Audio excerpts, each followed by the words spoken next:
Assalamu alaikum. Welcome to the 18th lecture of Classics in Translation, ENG 4224. We are already in the middle part of Virgil's great epic poem Aeneid. আমরা এনিয়েডের মাঝামাঝি প্রায় চলে এসেছি। গত লেকচারে lecture 17-এ আমাদের focus ছিল বুক 6। এনিয়েড যেখানে আন্ডারওয়ার্ল্ডে যায় তার বাবার স্পিরিটের সাথে সাক্ষাৎ করবে। এটা যে ইতালিতে প্রবেশ করার পূর্বে সে তার বাবার আত্মার সাথে দেখা করবে। বাবার আত্মা কোথায়? বাবার আত্মা ইন দ্য আন্ডারওয়ার্ল্ড। আন্ডারওয়ার্ল্ডে যখন এনিয়াস যায় তখন আমরা দেখতে পাই যে enthusiasm, তার যে মনোবল হারিয়ে গিয়েছিল সেই মনোবল সে আবার ফিরে পায়। তার মনোবল সে আবার ফিরে পায়। ধীরে ধীরে এনিয়াস তার সামনে তার ভবিষ্যতের বংশধরদেরকে দেখতে পায়। ভবিষ্যতের বংশধরেরা যারা পুরো পৃথিবী শাসন করবে, যারা রোমান সাম্রাজ্যের গৌরবময় ইতিহাসের অংশ হবে। এইখানে আমরা গত ক্লাসে আলোচনা করেছিলাম যে ভার্জিল সুকৌশলে কথার সাথে ইতিহাস, ফিকশনের সাথে ফ্যাক্টকে কম্বাইন করেছেন। এখানে আমরা এপিক পড়তে পড়তেই আমরা প্রথিতযশা সম্মানিত বিভিন্ন লেজেন্ডারি রোমান এম্পায়ারদের সম্পর্কে পরিচিত হই। All the kings, great leaders. আমরা সিজার সম্পর্কে জানতে পারি, অগাস্টাস সম্পর্কে জানতে পারি। আমরা এই ব্যাপারেও আমরা আলোচনা করেছিলাম, সাবধান করেছিলাম আপনাদেরকে যে আপনারা বেশ কেয়ারফুল থাকবেন। লিটারেচার এন্ড পলিটিক্স যেখানে মিশে যায় সেই জায়গাটাতে আমাদের সবাই সাবধানতা অবলম্বন জরুরি। আমরা এখন গল্প পড়তে পড়তে বিভিন্ন পলিটিক্যাল এজেন্ডা আমাদের সামনে চলে আসে, তখন মনের অজান্তেই সেগুলো বিশ্বাস করে ফেলি। আমরা সেগুলো মনের অজান্তেই বিশ্বাস করে ফেলি, যেটা কিন্তু ডিটেইলে আপনাদের সাথে শিখছি। উনি ভার্জিলকে অর্ডার করে ডিউটি ডিউটি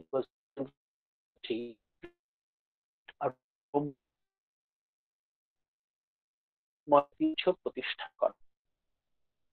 এনি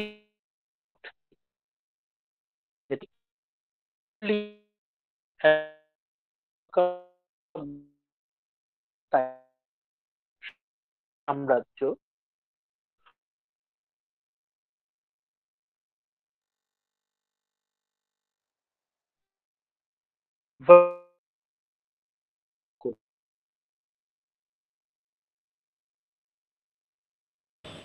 আসসালামু আলাইকুম sir.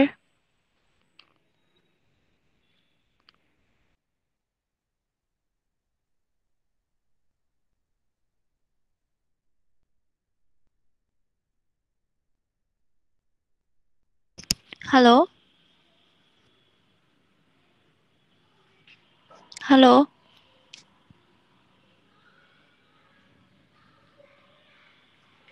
Hello sir.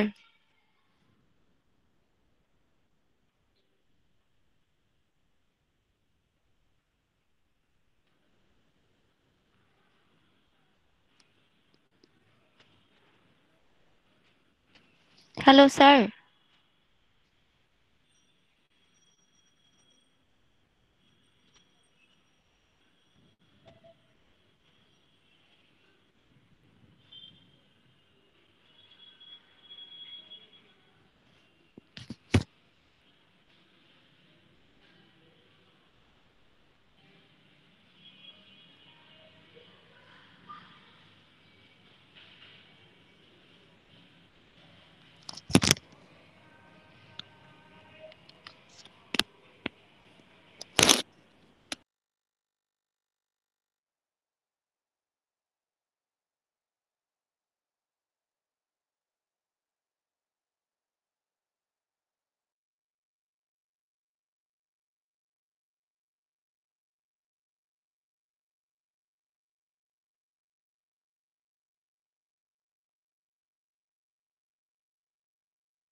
Okay, let's resume.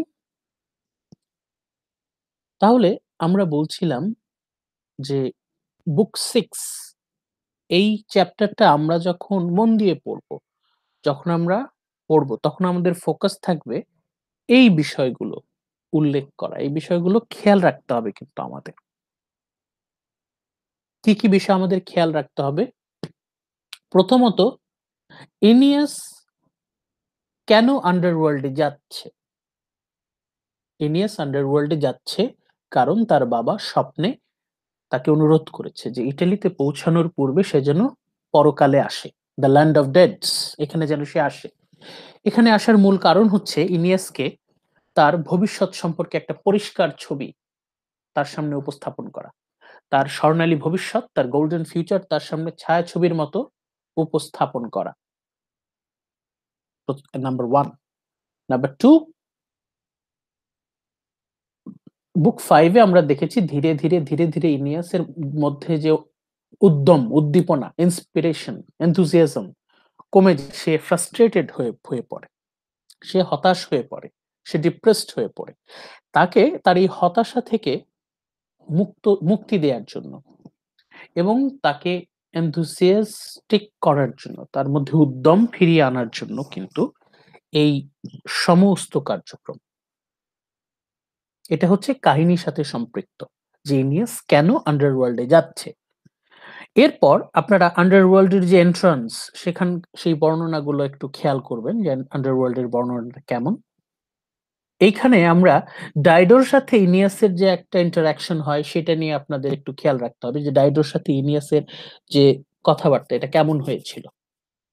তারপর ইনিয়াসের সাথে ওর বাবার যখন সাক্ষাৎ, এই সাক্ষাৎটা কেমন ছিল, বিশেষ করে from father San relationship perspective থেকে, বাবা ও ছেলের সম্পর্ক, এই বিষয়গুলো উল্লেখ করবেন।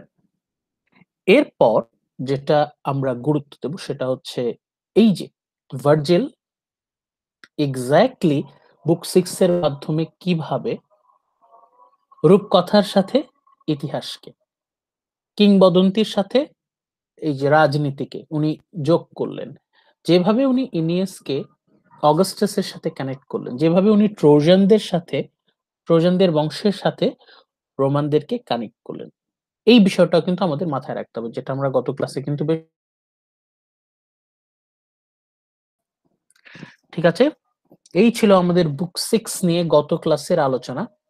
এখন আমি আবারও সবাইকে ইনভাইট করছি, সবাই জয়েন করেন প্লিজ কাইন্ডলি।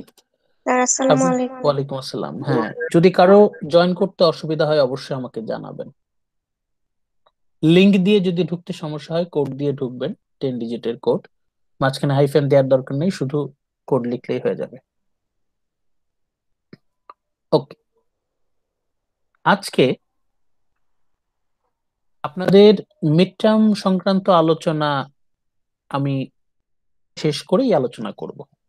ক্লাসের শেষে, ক্লাসটা শেষ করে আমরা আপনাদের মিড টার্ম রিলেটেড আলোচনাগুলো করব।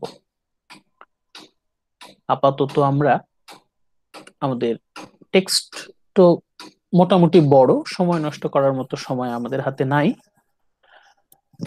আমরা আজকে যেটা করব সেটা হচ্ছে আমরা চেষ্টা করব যতদূর আমরা যেতে পারি বুক 7-এ আমরা আজকে ফোকাস করছি শুরুতে লাইন ওয়াইজ সামারি, কোন লাইনের সামারিটা কি, তারপর সেই প্রয়োজন অনুযায়ী আমরা চলে যাব টেক্সটে। আমরা সামারি, এখন আমরা মূল টেক্সটে চলে যাব।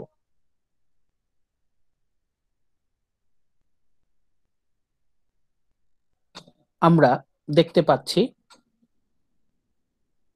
Death of এনিয়াসেস nurse কাইয়েটা।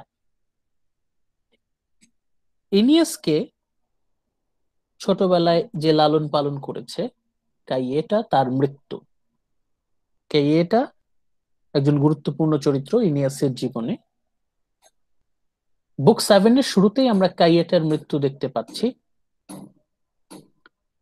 আমরা যদি মূল টেক্সটে চলে যাই,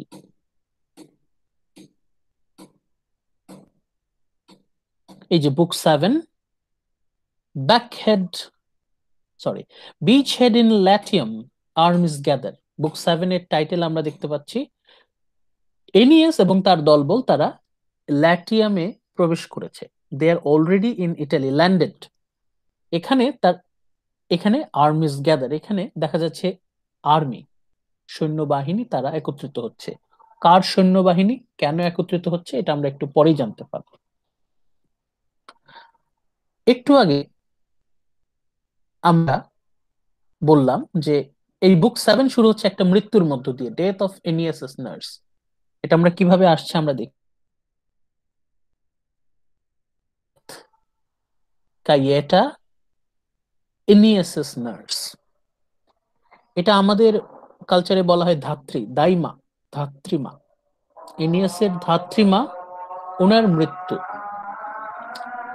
In death, Cayeta Aeneas's nurse, you two have granted our shores a fame that never dies. কাইয়েটের মৃত্যুর মাধ্যমে এনিয়াসের যে পদার্পণ ইটালিতে আলাদা একটা গুরুত্ব পাচ্ছে। মানে যেখানে কাইয়েটার কবর থাকবে সেখানে তো ইনিয়াসদের একটা শক্ত ভিত্তি থাকাটাই স্বাভাবিক। যেমন আমরা পেয়েছিলাম সিসিলিতে ইনিয়াসের বাবা অ্যাঙ্কাইসিসের কবর আছে। কাইয়েটার কবরটা যখন ইটালিতে স্থাপন হচ্ছে তার মানে এখানে তাদের একটা ভিত্তি, সেটাই বলছে have granted our shores a fame that never dies. our বলতে কে বলছে? our বলতে এখানে কি বোঝাচ্ছে? এনিয়াস বলছে আমাদের। তাহলে এখানে অ্যাকচুয়ালি our, এই আমরাটা কারা আপনি বলতে পারবেন?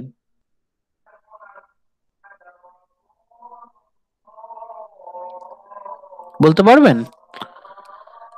ভার্জিল বলছে আমাদের সমুদ্র তটে। এখানে কাইয়েটার কবর হচ্ছে, কাইয়েটার সমাধির মাধ্যমে ইটালিয়ান শোর, ইটালির সমুদ্র সৈকত আলাদা মর্যাদা প্রাপ্ত হচ্ছে। And now your honor preserves your resting place. এবং এনিয়াসের যে সম্মান, your honor preserves your resting place.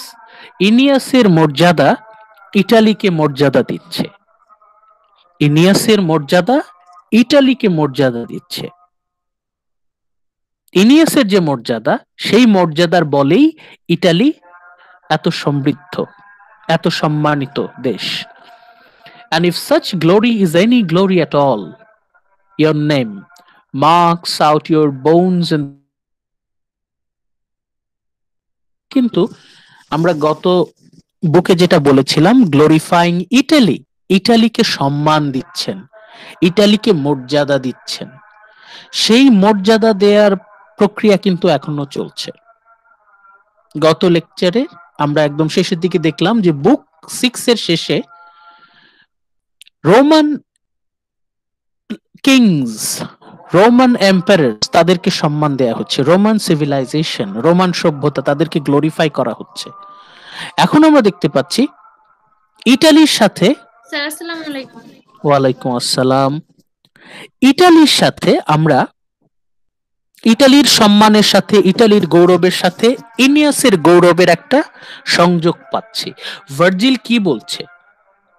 Virgil বলছে your name marks our bones in the great land of the west. পশ্চিমের যে শহরগুলো আছে, মানে ওয়েস্টার্ন কান্ট্রিগুলো যেগুলো আছে, পশ্চিমা দেশগুলোর মধ্যে ইটালির গৌরব অন্যান্য দেশের গৌরবের থেকে অনন্য। কিভাবে? কারণ এখানে ইনিয়াস আছে। সেটাই বলছে যে and now your honor preserves your resting place. ইনিয়াসের কবর ইটালিতে, সেই হিসাবে যেহেতু ইনিয়াসের সমাধি ইটালিতে, তাহলে ইনিয়াসের যে গৌরব, সেই গৌরবে ইটালি গৌরবান্বিত। তাহলে অগাস্টাস যে দায়িত্বটা দিয়েছিলেন ভার্জিলকে কি দায়িত্ব ছিল? ইটালিকে গ্লোরিফাই করা। তাহলে কিন্তু সেই দায়িত্বটা বেশ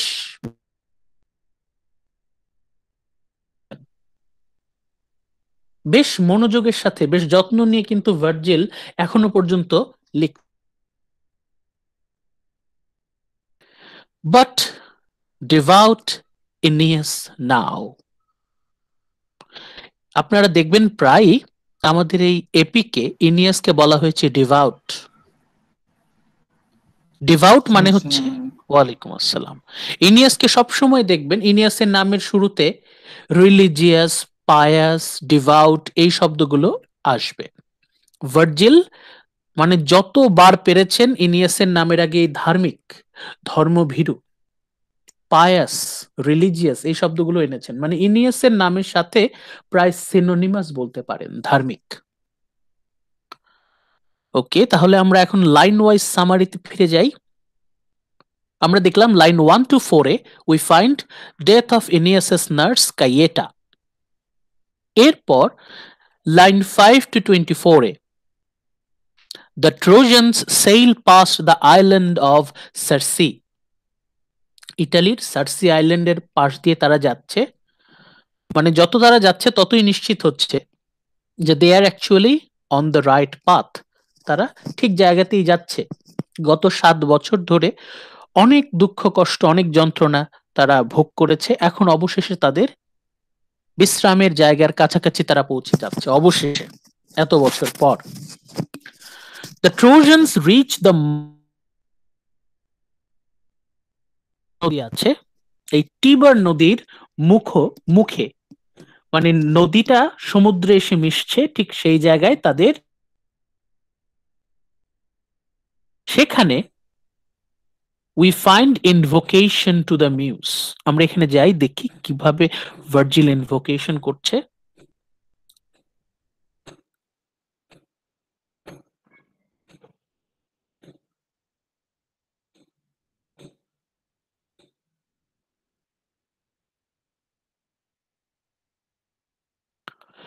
Now the sea was going red with rays of dawn. Dawn মানে কি? Dawn হচ্ছে ভোর, ভোর হচ্ছে সূর্য উঠছে, লাল আকাশ, সেই আকাশের রঙে সমুদ্র রঙিন। Sea was going red with the rays of dawn. From the heavens gold aurora shone in her rose red car. এই যে কি বলছে, from the heavens gold aurora shone in her rose red car. rose red car বলতে কি বোঝাচ্ছে এখানে, কেউ বলতে পারবেন? রাহাত বলতে পারবেন রোজ রেড কার বলতে কি বোঝাচ্ছে?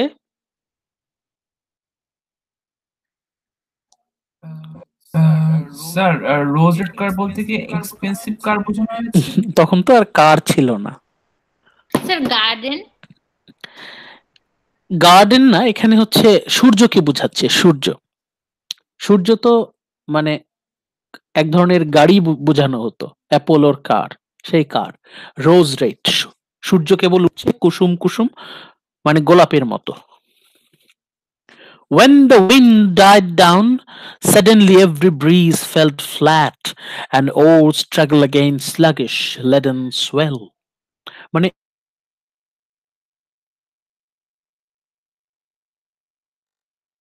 সমুদ্রের ঢেউ খুব শান্ত থাকে, কেমন একটা স্নিগ্ধ শান্ত পরিবেশ। But now Aeneas still at sea scanning the offing. Aeneas খুব সাবধানে সমুদ্রের তীরটা পর্যবেক্ষণ করছে যে কোথাও কোনো বিপদের সম্ভাবনা আছে কিনা। Spots an enormous wooden running through it, the Tiber in all its glory. এই যে টিবার নদীর মুখ দিয়ে তারা ঢুকছে। Whirlpools golden width, যেখানে টিবার নদী ভূমধ্য সাগরের সাথে মিলিত হয়েছে সেখানে প্রচুর ঘূর্ণিপাক, whirlpool. Golden with sand and bursting out to the sea. কি সুন্দর করে বর্ণনা দিচ্ছে, কালারফুল ইমেজারি। গোল্ডেন উইথ, সূর্য আস্তে আস্তে উপরে উঠছে, সফট রেড থেকে আস্তে আস্তে গোল্ডেন হচ্ছে আকাশের রং, সেই আকাশের রঙে নিচে বালির রঙও সোনালী। and bursting out to the sea, and over it round it birds all kinds, এবং সেখানে প্রচুর পাখি কিচিরমিচির করছে। haunting the riverbed and banks, পুরো নদীর পাড় জুড়ে প্রচুর পাখি। entrance the air with their song and flutter through the trees, পাখির কিচিরমিচিরে চারদিক ভরে যাচ্ছে, পাখির যে পাখার শব্দে চারদিক ভরে যাচ্ছে। তখন এনিয়াস তার লোকজনদেরকে কমান্ড করলো, চেঞ্জ কোর্স। ওইখানে তারা এখন দিক পরিবর্তন করবে। He commands his man, turn prows to land, and he enters the great shaded river, খুব সাবধানে তারা টিবার নদীর ভেতরে প্রবেশ করলো। overjoyed, অবশেষে প্রফেসি অনুযায়ী তারা ঠিক পথেই এগোচ্ছে। প্রফেসিতেও এই টিবার নদীর কথা আছে, এই টিবার নদী বয়েই now come Erato, who were the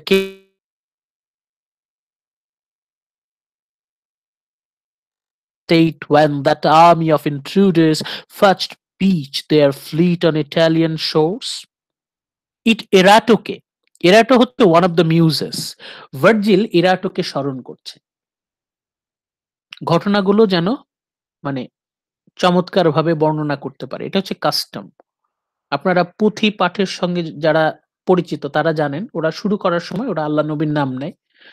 Hindu ধর্মেও যখন পুঁথি পাঠ শুরু হয় ওরা দেবতাদের নাম নেয়, যাতে ওরা ঠিকভাবে কাহিনীটা বলতে পারে। আমাদের ভার্জিল উনি শুরুতেও মিউজের নাম করেছেন, এখানেও করছেন, মানে বিভিন্ন স্টেপে উনি বারবার muse, the goddess of memory, তাকে স্মরণ করছেন। মানে এখানে ভার্জিলের মধ্যেও কিন্তু আমরা এই যে ধার্মিকতা, রিলিজিয়াসনেস, সেটা কিন্তু দেখতে পাই। এই যে বারবার গডস এন্ড গডেসদেরকে সম্মানের সাথে স্মরণ করা, এটা হচ্ছে ধার্মিকতার একটা লক্ষণ। এখানে বলছে যে goddess of memory, muse, please tell me who were the kings, the tides and time, how stood the old Latin state when that army of intruders first beached their fleet on Italian shores. বলো এখানে কারা কারা শাসন করেছে, কোন কোন মহান রাজারা এই স্বর্ণ ভূখণ্ড শাসন করেছে। এরাটো বলছে মানে কি, ভার্জিল ধীরে ধীরে মনে করছে। With the power of memory, Virgil is narrating the events. All that I will unfold, Virgil বলছে, আমি যা কিছু প্রকাশ করব, all that I will reveal, I will recall how the battle first began. এখানে আবার যুদ্ধের কথা বলছে, I will recall how the battle first began. একটা যুদ্ধ শুরু হতে যাচ্ছে। এত বছর কষ্ট করে, এত যন্ত্রণা সহ্য করে ওরা অবশেষে ইতালিতে এসে পৌঁছাচ্ছে, কিন্তু ওদের সুখের দিন এখনো দূরে। ওদের এখন ভয়ঙ্কর এক যুদ্ধ জয় করতে হবে। And you goddess, inspire your singer, come. Virgil আকুল ভাবে ডাকছে, কাকে ডাকছে? The goddess of memory, muse, যাতে ভার্জিল ঠিকভাবে সুন্দর করে গল্পটা আমাদেরকে শোনাতে পারে। মানে আপনারা দেখবেন যে এই এনিয়াডের প্রায় প্রতি পরতে পরতে, স্টেপে স্টেপে ভার্জিল আমাদেরকে রিলিজিয়াস হওয়ার জন্য, ধার্মিক হওয়ার জন্য বারবার তাগাদা দিয়েছেন। দেখবেন প্রায় আমাদেরকে বলেছে ইনিয়াসের মতো হও, বি লাইক ইনিয়াস। বারবার ভার্জিল এই কথাটাই আমাদেরকে বলতে চেয়েছেন যে বি লাইক ইনিয়াস, ইনিয়াসের মতো হও। অগাস্টাসের মতো তো আর অত শ্রেষ্ঠ মানুষ হতে পারবে না, আপাতত ইনিয়াসের মতো হও, ইনিয়াসের মতো ধার্মিক হও, ইনিয়াসের মতো লক্ষ্মী ছেলে হও, তাহলে তোমার জীবনে আর কোনো দুঃখ কষ্ট থাকবে না। কিন্তু বিষয়টা কি আসলে তাই? ইনিয়াসের মতো লক্ষ্মী ছেলে হলেই কি আমাদের জীবনে কোনো দুঃখ কষ্ট থাকবে না, নাকি ইনিয়াসের মতো লক্ষ্মী ছেলে হলে অন্যদের সুবিধা হয়? বিশেষ করে ইনিয়াসের মতো যদি, হ্যাঁ বলেন। স্যার অন্যদের সুবিধা হয় অ্যাকচুয়ালি এখনকার প্রেক্ষাপটে। হ্যাঁ, এখন আমাদের দেশে দেখেন ইনিয়াসের মতো লোকজন কিন্তু আপনি পাবেন, এদের খুব সহজেই ম্যানিপুলেট করা যায়, ডমিনেট করা যায়, যা ইচ্ছা তাই চাপিয়ে দেওয়া যায়। অগাস্টাসটা টিকে থাকে এই ইনিয়াসদের উপর ভিত্তি করে। তার মানে কি ভার্জিল কি এমন ভাবে এপিকটা প্ল্যান করছে ইনিয়াসের মতো হবে, একটা ইনিয়াসের মতো গোটা একটা বংশধর সৃষ্টি হবে, ভেড়ার পাল, যাদেরকে শাসকরা খুব সহজেই ধর্মের দোহাই দিয়ে ম্যানিপুলেট করতে পারবে। বুঝতে পারছেন কি ভয়ঙ্কর প্ল্যান? প্রথমবার শুনে ভালো লাগে, বাহ আমাদেরকে রিলিজিয়াস হতে বলছে, কিন্তু আসলে আমাদেরকে রিলিজিয়াস বানানোই তাদের মূল উদ্দেশ্য না, এর পেছনে আরো গভীর উদ্দেশ্য আছে। This Aeneid is such a dangerous text. এটা পড়তে পড়তে সবাই কখন যে প্যাসিভ প্যাসিভ পার্সোনালিটিতে পরিণত হয় তা তারা নিজেরাই জানে না। সবাই ইনিয়াসের মতো হতে চায়, ইনিয়াসের মতো ভালো মানুষ হতে চায়, ইলিয়াসের মতো রিলিজিয়াস, পায়াস, ডিভাউট হতে চায়, এবং একই সাথে তারা গডস এন্ড গডেসদের কথা অনুযায়ী চলতে চায়। তাদের নিজস্ব কোনো বক্তব্য থাকবে না, গডস এন্ড গডেসরা যা বলবে তারা তাই মানবে, রিলিজিয়াস অনুশাসন অনুযায়ী যা বলবে তাই মানবে। এখন রিলিজিয়ান কারা কন্ট্রোল করে? রিলিজিয়ান শুধুমাত্র রিলিজিয়াস লিডাররাই কন্ট্রোল করে না, রিলিজিয়ান যারা পলিটিক্যাল লিডার তারাও কন্ট্রোল করে, বিশেষ করে যারা এম্পায়ার তারাও কন্ট্রোল করে।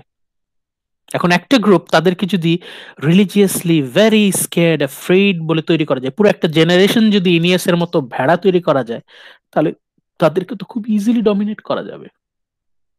এই জিনিসগুলো ভাবতে হবে, ক্রিটিক্যালি আমাদেরকে চিন্তা করতে হবে যে ভার্জিলকে দিয়ে অগাস্টাস কি প্ল্যানটা করিয়েছেন, কি ভয়ঙ্কর দীর্ঘমেয়াদী বিচক্ষণ plan. Okay, let's return to our line wise summary. 45 number line থেকে 106 নম্বর লাইনে যদি আমরা যাই তাহলে দেখব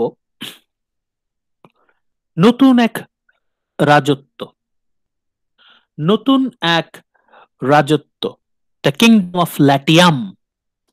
এই ল্যাটিয়াম জায়গাটা হচ্ছে ল্যাটিন ল্যান্ড, ল্যাটিন আপনারা তো জানেন। ল্যাটিন শব্দটা যদিও আমরা এখন দক্ষিণ আমেরিকার বেলায় ইউজ করি, কিন্তু ল্যাটিন শব্দটা কিন্তু ইটালির সাথে জড়িত। ইটালির কাছাকাছি একটা জায়গা হচ্ছে ল্যাটিয়াম।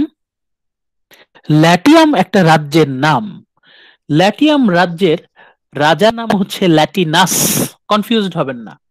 ল্যাটিয়াম হচ্ছে একটা রাজ্য, সেই রাজ্যের রাজা হচ্ছে ল্যাটিনাস। ল্যাটিনাস হচ্ছে রাজার নাম। এই ল্যাটিনাসের মেয়ে হচ্ছে লাভিনিয়া। লাভিনিয়া নামটা আপনারা অনেকেরই পরিচিত থাকতে পারে, এখনকার বেশ জনপ্রিয় একটা নাম, অনেকেরই নাম পাবেন লাভিনিয়া। লাভিনিয়া হচ্ছে রাজকন্যা। লাভিনিয়া হচ্ছে এই ল্যাটিয়াম রাজ্যের রাজকন্যা। এই লাভিনিয়া ওয়াজ বেট্রোথ টু টার্নাস। এই ল্যাটিয়াম রাজ্যের রাজকন্যার সাথে পাশের রাজ্যের এক রাজপুত্র টার্নাসের বিয়ে হওয়ার কথা ছিল। লাভিনিয়ার সাথে টার্নাসের বিয়ে হওয়ার কথা ছিল। লাভিনিয়ার সাথে বিয়ে হওয়ার কথা ছিল কার? টার্নাসের। But portents confirmed by the oracle of Faunus. Faunus নামে একজন প্রফেট, ভবিষ্যৎ বক্তা, সে একদিন হঠাৎ করে ল্যাটিয়ামের রাজার কাছে গিয়ে বলল that she is destined to marry a foreigner.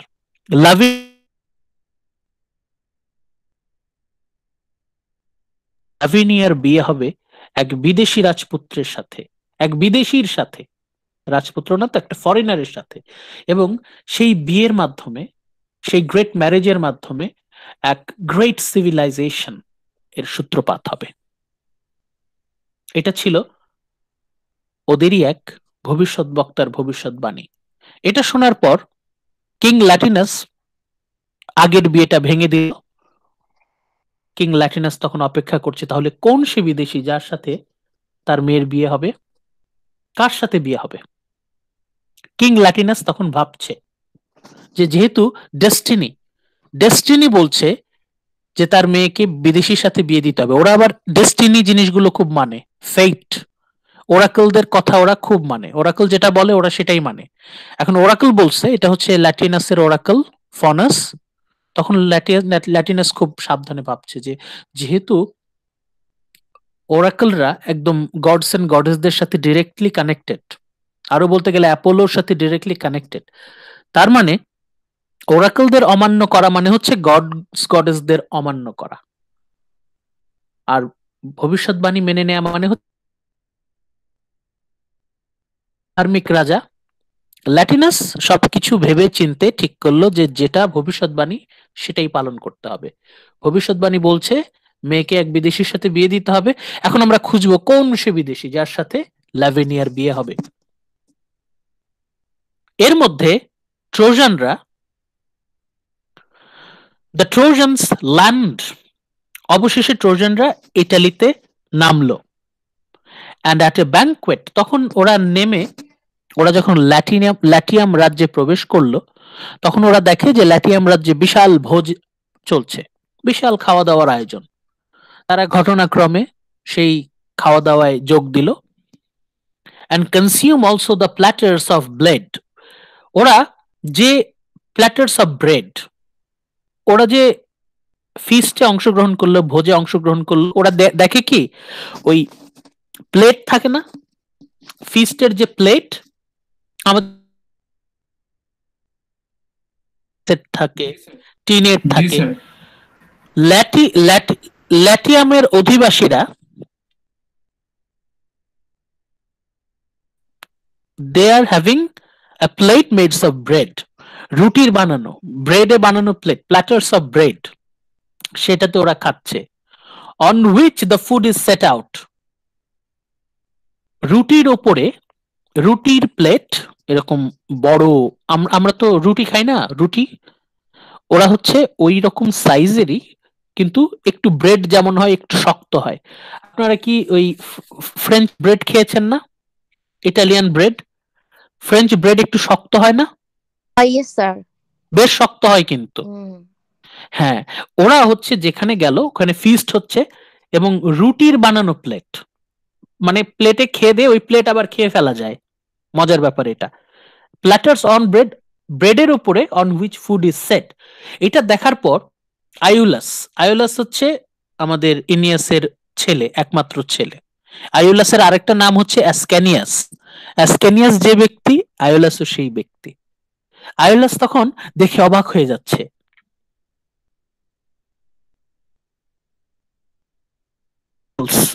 Tables বলতে প্লেটের কথা বলছে, যে আমরা তো প্লেটে খাবার খাচ্ছি আবার প্লেটটাও খেয়ে ফেলছি।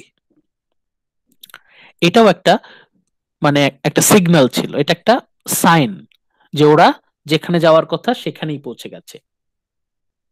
একটা সাইন ছিল যে ওরা যখন ইটালিতে পৌঁছাবে তখন ওরা যে পাত্রে আহার করবে, যে পাত্রে খাবে, ওই পাত্রই ওরা খেতে পারবে, edible plates.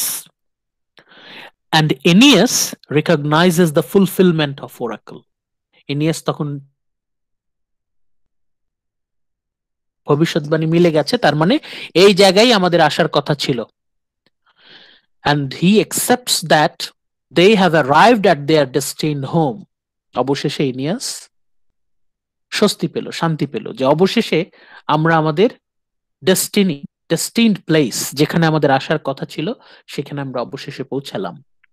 he makes appropriate sacrifices and Jupiter thunders in confirmation of that woman. এই যে আমরা তো জানি যে ভার্জিল সুযোগ পেলেই ইনিয়াস যে ধার্মিক সেটাকে প্রমাণ করে দিবেন, এখানে সেটার ব্যতিক্রম কেন হবে?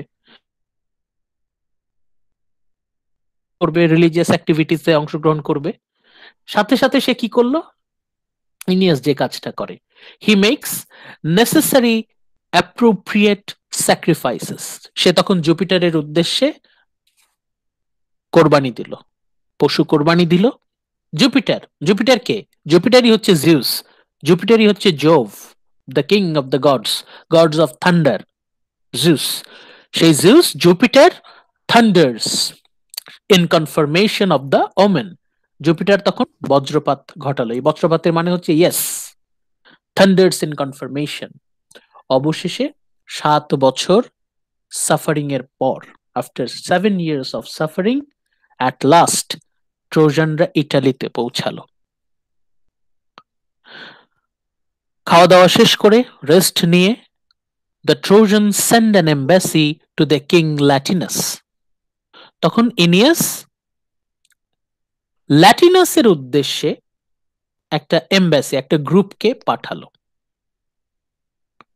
এমবাসি মানে বোঝেন তো, এমবেসি মানে হচ্ছে group of leaders, group of leaders মানে এইটাতে এনিয়াসও থাকবে, এনিয়াস এবং যারা লিডার আছে ট্রোজানদের, সার্ভাইভিং ট্রোজানদের যারা লিডার আছে তারা একসাথে হয়ে কিং ল্যাটিনাস, ওই যে ল্যাটিয়ামের রাজা ল্যাটিনাস, তার রাজসভায় গিয়ে উপস্থিত হলো। Description of the palace in which King Latinus received the Trojans. এরপর কিং ল্যাটিনাসের রাজপ্রাসাদটা কেমন তার একটা বর্ণনা আমরা পাই।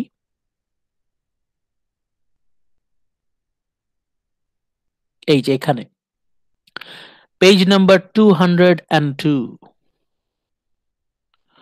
Far in the palace depth there stood a laurel, its foliage sacred, tended which oh for many years Father Latinus, they say, had found it once himself, building his first stronghold, hallowed it to Phoebus.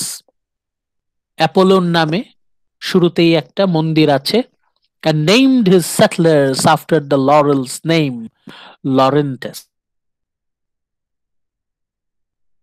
From the clear blue sky, a marvel, listen, a squadron of bees came buzzing to high heaven, swarmed in an instant, massed on trees crown, and hooking fit together, bend the Lawrence leaf. A stranger, I see him. তখন prophet বলছে, yes, এতদিন পর্যন্ত যে বিদেশির অপেক্ষায় আমরা ছিলাম, I see him. A whole army of men arriving and out of same quarter, bent on the same goal to rule our city's height. যে foreigner আসছে, এই ফরেনারই ইটালিকে শাসন করবে ভবিষ্যতে। রাজারা তো সবসময় ওরাকলদের কথা শুনতো, এবং ওরাকলদের মধ্যেও কিন্তু অনেক সময় আমরা করাপশনের ইনফ্লুয়েন্স দেখতে পেতাম। তারা শুধু ভালো ভালো ভবিষ্যৎবাণী দিত না, তারা অনেক সময় স্বার্থপরের মতো ভবিষ্যৎবাণী দিত তাদের সুবিধার জন্য। এখন এই জায়গায় আমরা বুঝতে পারছি না এখনো কেন এই ঘটনা ঘটছে। ল্যাটিনাস ওয়েলকামস ট্রোজান, ল্যাটিনাস তখন এনিয়াস এবং তার সঙ্গী সাথীদেরকে স্বাগতম জানালো, asking them the reason for their arrival. Latinus তাদের জিজ্ঞেস করছে তোমাদের এখানে আসার কারণ কি। Ilioneus answers that the fate has brought them to Italy. Ilioneus, one of the Trojan leaders, সে বলছে নিয়তি, ভাগ্য আমাদেরকে ইটালিতে নিয়ে এসেছে। তারপর রাজার উদ্দেশ্যে হি অফার্স গিফট। তখন ল্যাটিনাস ধীরে ধীরে বুঝতে পারে, ল্যাটিনাস রিয়েলাইজেস দ্যাট এনিয়াস, এখানে এ ডট বলতে ইনিয়াস, Aeneas is the strangest destined by the Portents to become the husband of Lavinia.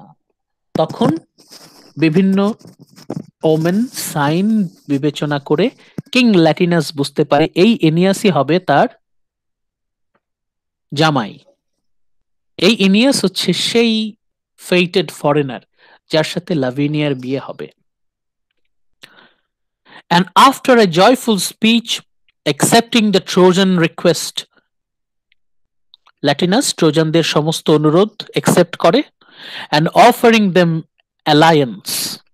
King Latinus তখন তাদেরকে নিশ্চয়তা দিচ্ছে যে দুশ্চিন্তার কোনো কারণ নাই, আমাদের রাজ্য সবসময় তোমাদের বন্ধু হিসেবে থাকবে। He sends princely gifts. ট্রোজানরা ল্যাটিনাসকে গিফট দিল, ল্যাটিনাস ট্রোজানদেরকে গিফট দিল, গিফট এক্সচেঞ্জ হলো। এটা একটা কাস্টম। ওরা যখন কোন নতুন রাজ্যে যেত তখন ওদের কালচারে ইট ওয়াজ আ কাস্টম দ্যাট তাদেরকে রাজাকে খুশি করার জন্য মূল্যবান কিছু উপহার দিতে হবে। It is not only custom but also a tribute, respect করা। জুনো, এখন জুনো সে তো দেখতে পাচ্ছে তার সমস্ত প্ল্যান প্রোগ্রাম, 7 বছর ধরে সে এত কষ্ট করলো ট্রোজানদেরকে ইটালি থেকে ফেরানোর জন্য, ওরা তো ইটালিতে পৌঁছেই গেল, এখন জুনো কি করবে? Juno observes the Trojan landing, Juno তো দেখছে সব, and breaks out into an angry speech, culminating in her decision to arouse the powers of hell on her side. Juno তার এমনিতেই তো সে প্রচন্ড রেগে আছে, এনিয়াস তো তার বেশ কিছু ক্ষতি করে ফেলেছে, ভবিষ্যতে আরো ক্ষতি করবে। এখন জুনো কি আর চুপ করে বসে থাকবে? জুনো আবার অগ্নিশর্মা আগুনের জ্বলে উঠছে। আমরা সে জায়গায় চলে যাই।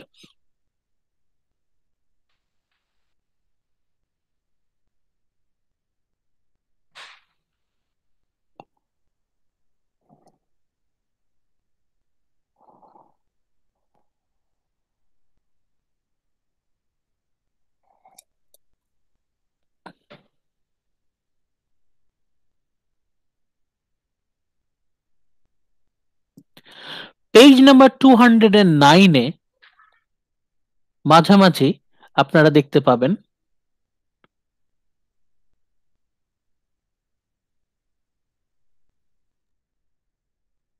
এখান থেকে আপনারা দেখেন জুনো স্টপড। জুনো এই দৃশ্য দেখে থমকে গেল। ট্রান্সফিক্সড উইথ অ্যাঙ্গুইশ, তার মধ্যে প্রচন্ড ঘৃণা, প্রচন্ড ক্রোধ। দেন শেকিং হার হেড, প্রচন্ড রাগে জুনো তার মাথা নাড়তে নাড়তে this exclamation came pouring from her heart, তার মনের ভিতর থেকে, তার হৃদয়ের ভিতর থেকে কথাগুলো বের হয়ে আসছে। কি কথা?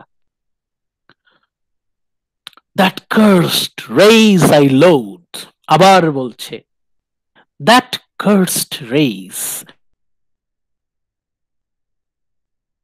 সে প্রচন্ড ঘৃণা করে। অলরেডি আমরা জানি তার কারণ। আবারও বলছে that cursed race I loathe, their Phrygian fate that clashes with my own. এই ট্রোজানরা যদি উন্নতি করে তাহলে আমার পতন নিশ্চিত। ট্রোজানদের উন্নতির সাথে সাথে জুনোর ফল অবনতি, ওরা উন্নতি করলে জুনো সাফার করবে, সেটাই বলছে their fate that clashes with my own. So couldn't they die on the plains of Troy? এখনো তারা কিভাবে বেঁচে আছে? তারা কেন ট্রয়তেই ধ্বংস হয়ে গেল না? So couldn't they say defeat?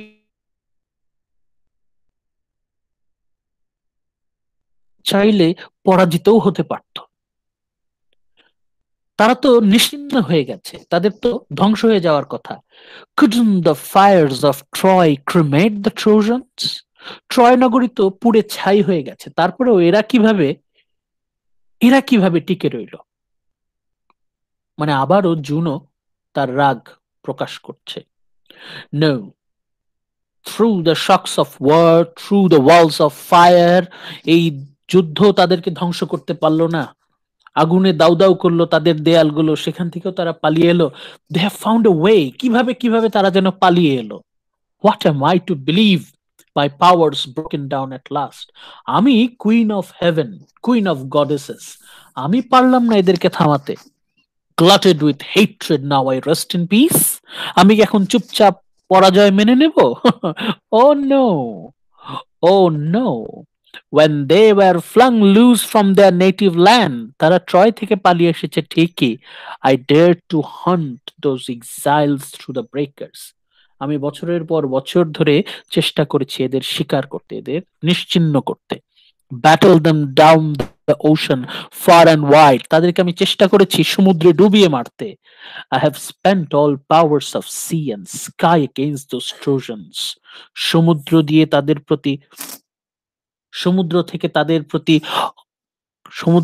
তাদের প্রতি কত বিপদ এনেছি, আকাশ থেকে এনেছি, from sea and sky, সব জায়গা থেকে তাদের জন্য মৃত্যু বয়ে আনতে চেয়েছি। What good have Cyrus been to me, or Scylla, or gaping Charybdis? এরা হচ্ছে মনস্টার। ট্রোজান এই মনস্টার গুলোকে পাঠিয়েছিল, জুনো এই মনস্টার গুলোকে পাঠিয়েছিল ট্রোজানদেরকে নিশ্চিহ্ন করতে। সাইটিস, স্কাইলা, ক্যারিবডিস, এগুলো নেটে আপনারা সার্চ দিলে দেখতে পাবেন যে সাইটিস দেখতে কেমন, স্কাইলা দেখতে কেমন, ক্যারিবডিস, huge monsters, তাদেরকে পাঠিয়েছিল। The Trojans have settled down secure in the Tiber Channel. এরা অবশেষে টিবার নদীতে পৌঁছে গেল। They so craved, safe from the waves and me. তাদের কি ধারণা তারা এখন নিরাপদে আছে? এইভাবে জুনোর তার ভেতরকার প্রচন্ড ঘৃণা আবার প্রকাশ করছে। ইনিয়াস ভেরি লাকি, বারবার সে ধ্বংস করে ফেলার চেষ্টা করছে। আপনাদের কেউ যদি ক্লাসে জয়েন করতে না পারে অবশ্যই আমাকে জানাবেন, আমি আবার একটা ইনভিটেশন দিচ্ছি। যদি লিংকে প্রবেশ করতে অসুবিধা হয় তাহলে কোড দিয়ে ঢুকতে বলবেন। Let's return to our line wise summary. এখানে আমরা দেখতে পেলাম জুনো কিভাবে তার ভেতরকার প্রচন্ড রাগ প্রকাশ করছে, এবং তখন সে কি বলছে, অ্যান্ড জুনো এখন আর দমে যাবে না, এখনই সে পরাজয় স্বীকার করবে না। Juno exact a toll of bloodshed before the fated alliance takes place. Juno বলছে, হ্যাঁ অ্যালায়েন্স ছুটাচ্ছি, আমি এই দুই রাজ্যের মধ্যে, ল্যাটিনাসের রাজ্য এবং ট্রোজানদের মধ্যে এমন এক শত্রুতা সৃষ্টি করব না, রক্তের বন্যা বয়ে যাবে, ব্লাডশেড। তখন জুনো কি করলো, জুনোর প্ল্যানটা কি, ভেরি ইম্পর্টেন্ট, কাগজ কলম থাকলে লিখে রাখেন, ভেরি ইম্পর্টেন্ট পয়েন্ট। জুনো কি করলো, জুনো কি করছে আমরা দেখি। Juno summons up Alecto. Juno তখন অ্যালেক্টোকে ডেকে পাঠালো। অ্যালেক্টোকে, হু ইজ অ্যালেক্টো? অ্যালেক্টোকে আমরা সাধারণত পাবো ঘৃণা বিদ্বেষের দেবী হিসেবে। অ্যালেক্টো কি গড না গডেস? জাস্ট ফরগট, মানে গড হতে পারে, গডেসও হতে পারে। Goddess of hatred, goddess of discord, মানে ঝগড়া হবে এখন। Juno summons of Alecto to sow the seeds of war. এই অ্যালেক্টোকে দিয়ে জুনো কি করবে, যুদ্ধের বীজ বপন করবে। অ্যালেক্টোকে দিয়ে জুনো যুদ্ধের বীজ বপন করবে। The fiend hurls one of her snakes at Queen Amata. অ্যালেক্টো কি করলো, তার একটা সাপকে পাঠালো, সাপের দংশনের মাধ্যমে ঘৃণার আগুন জ্বালিয়ে দেবে। কার মনে? কুইন অ্যামাটা। Who is অ্যামাটা? অ্যামাটা হচ্ছে লাভেনিয়ার মা, কিং ল্যাটিনাসের রানী, স্ত্রী, কুইন অ্যামাটা। কুইন অ্যামাটার মনে ঘৃণার আগুন জ্বালিয়ে দিল। কার প্রতি? ইনিয়াসের প্রতি। কুইন অ্যামাটা যেন ইনিয়াসকে প্রচন্ডভাবে ঘৃণা করে, এবং কুইন অ্যামাটা যেন ইনিয়াসের বিরুদ্ধে যুদ্ধের যাবতীয় আয়োজন কমপ্লিট করে। এই জন্য কুইন অ্যামাটার মনে ঘৃণার আগুন জ্বালিয়ে দিল, যুদ্ধের আগুন জ্বালিয়ে দিল। অ্যামাটা, after appealing in vain to Latinus not to give his daughter in marriage to Aeneas, এই অ্যামাটা টার্নাসকে তার মেয়ের জামাই করার জন্য খুব উদ্গ্রীব ছিল। অ্যামাটার ইচ্ছা ছিল যেন তার মেয়ের বিভিন্ন পলিটিক্যাল এবং আরো অনেক বিভিন্ন সুবিধা ছিল। অ্যামাটা দেখতে পাচ্ছে যে যদি লাভিনিয়ার টার্নাসের সাথে বিয়ে না হয়ে যদি ওই বিদেশির সাথে বিয়ে হয়, তাহলে তো অ্যামাটার লস, অ্যামাটার এদিকে ইনফ্লুয়েন্স কমে যাবে। অ্যামাটা কোনোভাবেই তো তার মেয়েকে ইনিয়াসের হাতে তুলে দেবে না। তখন কুইন অ্যামাটা এমনিতেই তো বিদ্রোহ করত, এখন অ্যালেক্টোর মাধ্যমে জুনো তো কুইন অ্যামাটার মনের মধ্যে ঘৃণা বিদ্বেষের আগুন ছড়িয়ে দিল। এখন অ্যামাটা তো কোনোভাবেই চুপ করে থাকবে না। অ্যামাটা তখন ল্যাটিনাসের কাছে গিয়ে তার ক্ষোভ প্রকাশ করলো। অ্যামাটা অনেক চেষ্টা করলো ল্যাটিনাসকে বোঝাতে, not to give his daughter in marriage Aeneas. মানে কুইন অ্যামাটা অনেক চেষ্টা করলো যাতে ল্যাভেনিয়ার সাথে কোনোভাবেই ইনিয়াসের বিয়ে না হয়। যখন দেখে কোনোভাবেই কিং ল্যাটিনাস শুনছে না, তখন সে অস্বাভাবিক আচরণ শুরু করলো। নর্মালি কুইন অ্যামাটা যে আচরণ করত, হয়তো একটু রাগ করে থাকতো, মন খারাপ করতো, কিন্তু এখন কিন্তু queen Amata is not in a normal state. জুনো তখন ওর মনের মধ্যে তীব্র বিদ্বেষের আগুন ছড়িয়ে দিয়েছে, that is artificial hatred towards Aeneas. এখন কুইন অ্যামাটা অদ্ভুত আচরণ করতে শুরু করলো, become frenzied and pretending to be filled by Baikic inspiration, she causes the women of her city to follow her. তখন কুইন অ্যামাটা ল্যাটিয়ামের যত নারী আছে সবাই তো তার পক্ষে ছিল, সবাইকে নিয়ে সে বিদ্রোহ শুরু করলো।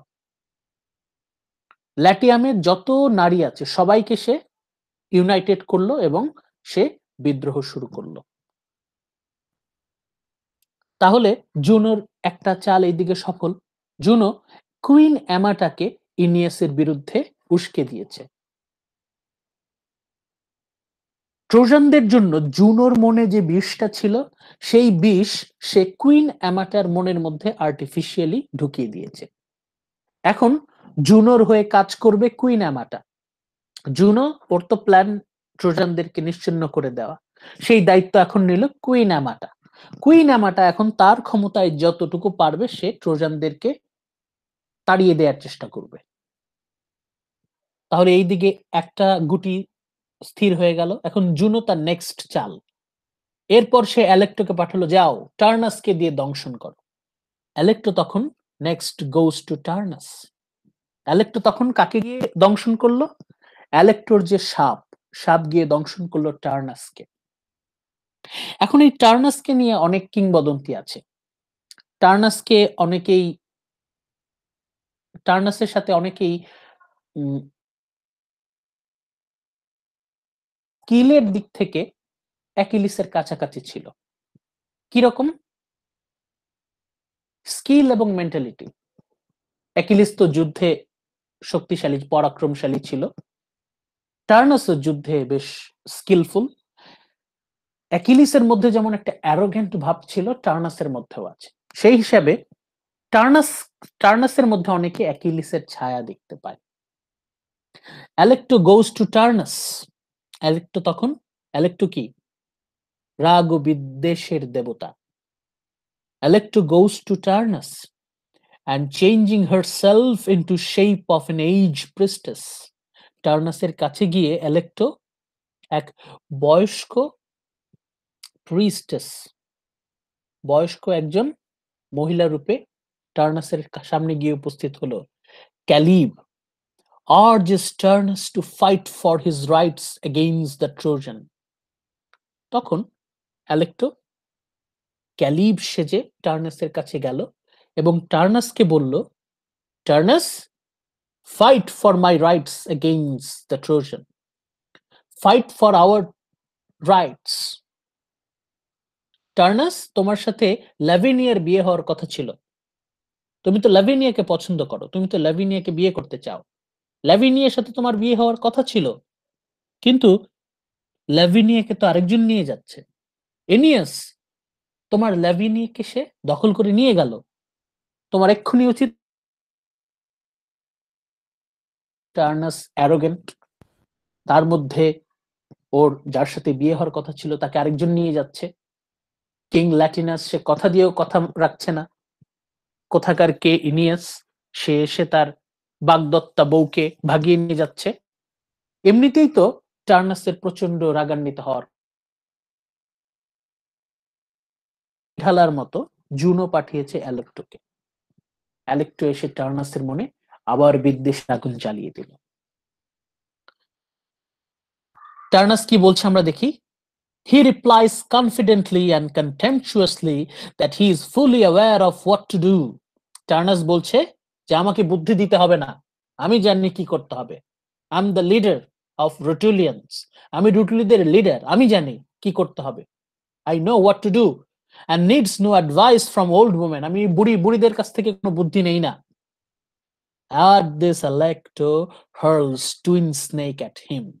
তখন অ্যালেক্টো তার জাদুর সাপ দিয়ে টার্নাসকে দংশন করলো। সাপে দংশন করলে কি হয়? সাপে দংশন করলে বিষ যোগ হয়। এটা কিসের বিষ ছিল? এটা ছিল ঘৃণা, যুদ্ধের বিষ। যুদ্ধের বিষ ঢুকিয়ে দিল কার ভেতরে? টার্নাসের ভেতরে। And rouses him in a mad desire for war. ভালো করে দেখেন, কাগজ কলম থাকলে লিখে রাখেন। অ্যালেক্টো যখন তার জাদুর সাপ দিয়ে টার্নাসকে দংশন করালো, তখন টার্নাসের মনে কিসের সৃষ্টি হলো? A mad desire for war. A mad desire for war. এখন আমরা একটু পেছনে যাই।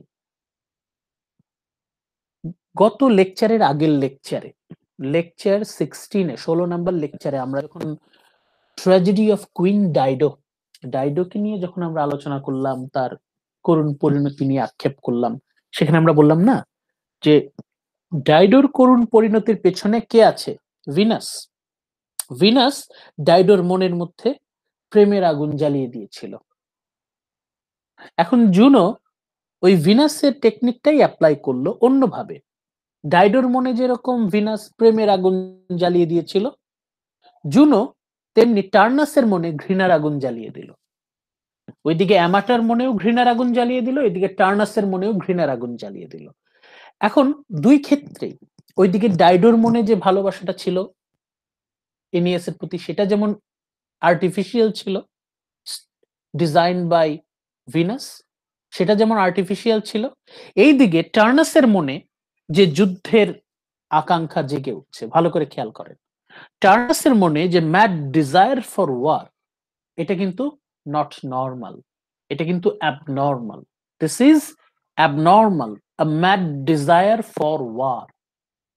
এই যে যুদ্ধের প্রচন্ড আগুন, ঘৃণার প্রচন্ড আগুন কুইন অ্যামাটা এবং প্রিন্স টার্নাসের মনের মধ্যে জ্বলছে, এগুলো কিন্তু ন্যাচারাল না, এগুলো জুনো ষড়যন্ত্র করে ওদেরকে উস্কে দিয়েছে। Juno actually incited the fire of hatred and war in the mind of Queen Amata and Turnus. এমনিতে হয়তো টার্নাস এইভাবে প্রবল আগ্রাসী ভূমিকায় আসতো না, এইভাবে হয়তো টার্নাস ট্রোজানদের প্রতি এতটা অ্যাগ্রেসিভ হতো না, যদি না জুনো তার মনে এটা জ্বালিয়ে দিত।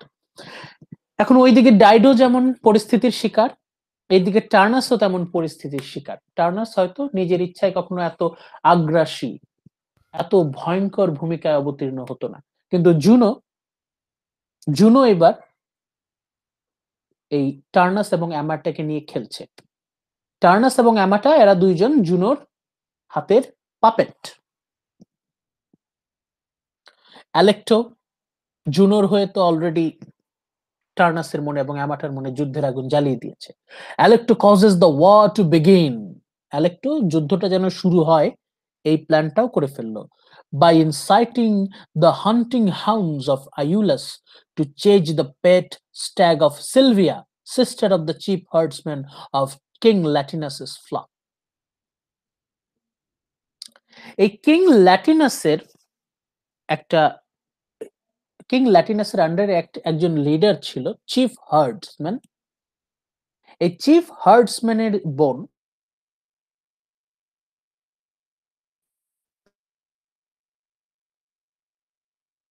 একটা পোষা হরিণ, সিলভিয়ার একটা পোষা হরিণকে শিকার করে ফেলে হচ্ছে আইউলাসের শিকারী কুকুররা। শিকার করতে গিয়ে এই ল্যাটিনাসের এই চিফ হার্ডসম্যান, কিং ল্যাটিনাসের যে নিজস্ব গবাদি পশু দেখাশোনা করে, তারই এক বোন সিলভিয়া, এই সিলভিয়ার এক পোষা হরিণ, এই পোষা হরিণকে ভুলে শিকার করে ফেলে হচ্ছে এনিয়াসের ছেলে আইউলাস।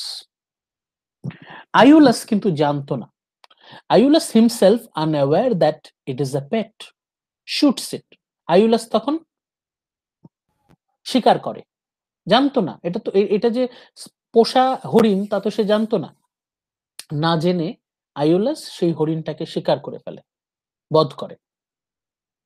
The Latin herdsman gather in anger for revenge.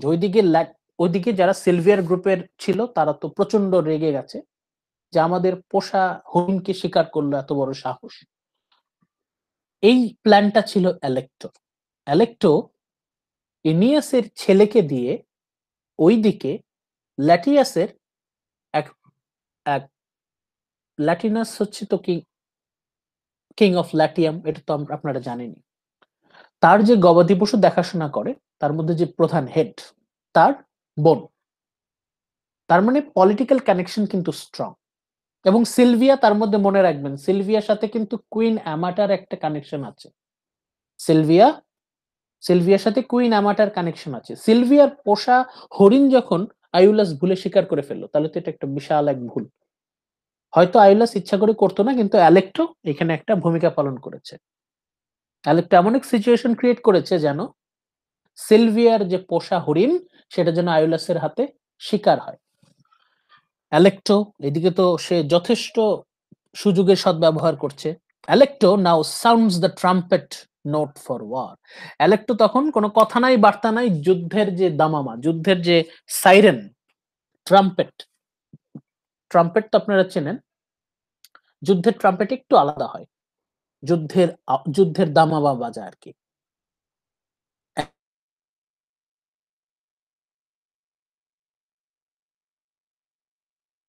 others are killed, তখন অনেকেই নিহত হয়।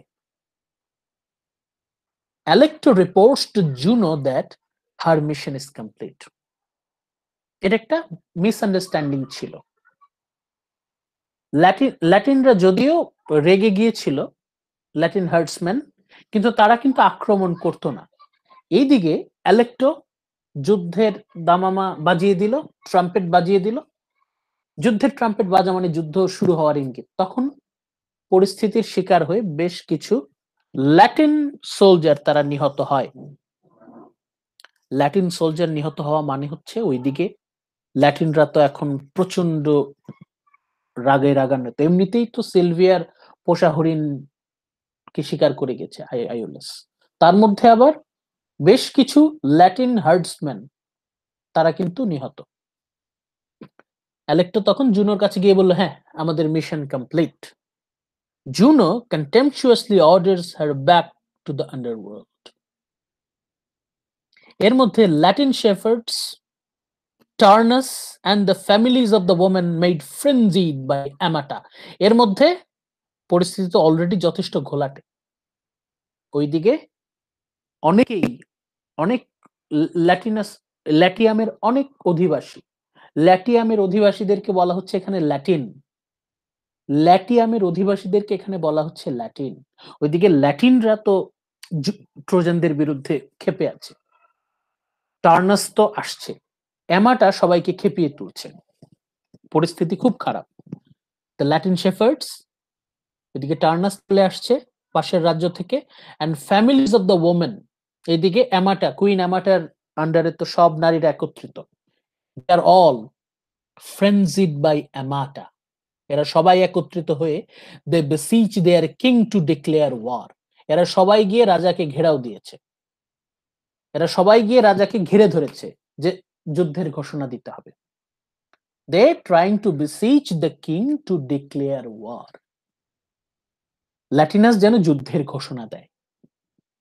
হি attempts to stand firm, Latinus তো যুদ্ধের ঘোষণা দেবে না, ল্যাটিনাস একদম তার সিদ্ধান্ত দিয়ে দিচ্ছে যে না, কোনো যুদ্ধ হবে না। But when he finds he can't, যখন ল্যাটিনাস বুঝতে পারলো যে এখন পরিস্থিতি খুবই খারাপ, এখন কোনোভাবেই এই পিছু হটা যাবে না, পরিস্থিতি খুবই খারাপ, he withdraws from command and shuts himself in the palace. যখন কিং ল্যাটিনাস দেখে যে তার কথা কেউ শুনছে না এবং সবাই তার বিপক্ষে, কুইন এমাটা সে এমন এক পরিস্থিতি ক্রিয়েট করলো যে সবাই তখন কুইনের পক্ষে কথা বলছে এবং তারা রাজাকে বলছে যে এটা অন্যায়, ট্রোজানরা আমাদের সাথে অন্যায় করছে, তারা শত্রু, আমাদের শত্রু।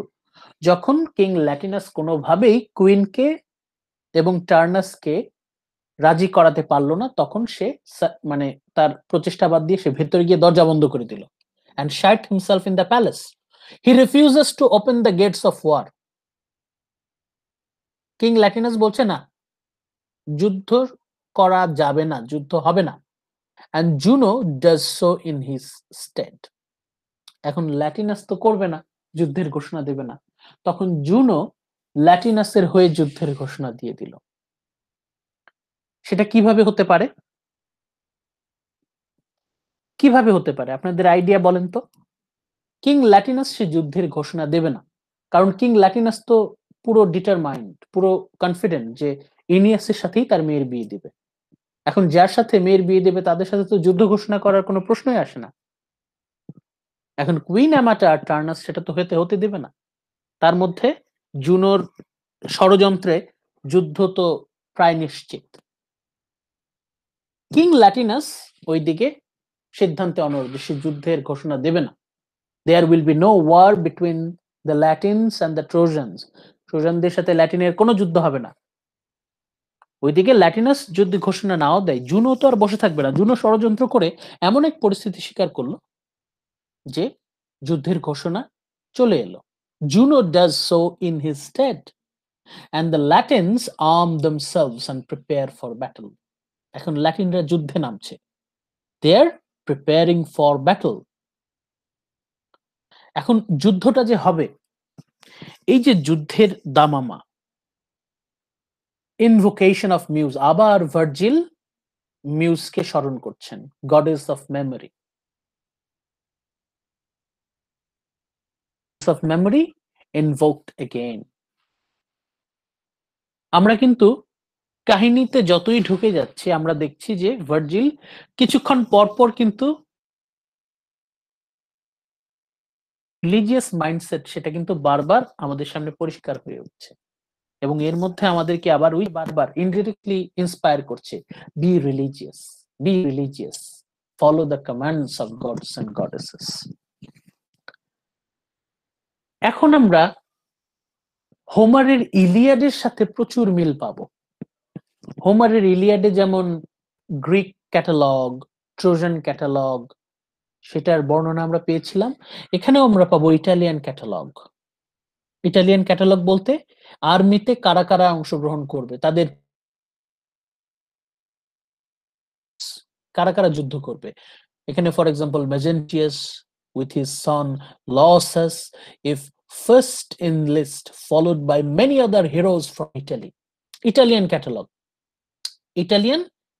ওইদিকে ল্যাটিনদের একটা গ্রুপ পাওয়া গেল যে এখানে বড় বড় যোদ্ধা আছে, এরা যুদ্ধ করবে। এরপর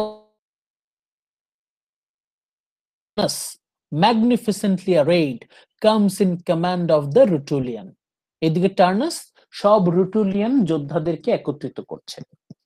শুধু ল্যাটিনরাই না, পাশের রাজ্য রুটুলিয়ান তারাও একত্রিত, মানে এই দুই রাজ্য মিলে টার্নাসদেরকে পুরো নিশ্চিহ্ন করে দেওয়ার প্রচেষ্টা চালাচ্ছে। Last of all comes Camilla, the warrior princess of Volsci. আরেকটা গ্রুপ আসলো এই দিক থেকে, মানে বেশ বড় একটা আর্মি ট্রোজানদের বিরুদ্ধে তারা ইউনাইটেড হয়ে গেল। বিশাল এক যুদ্ধের সূচনা আমরা দেখতে পাচ্ছি।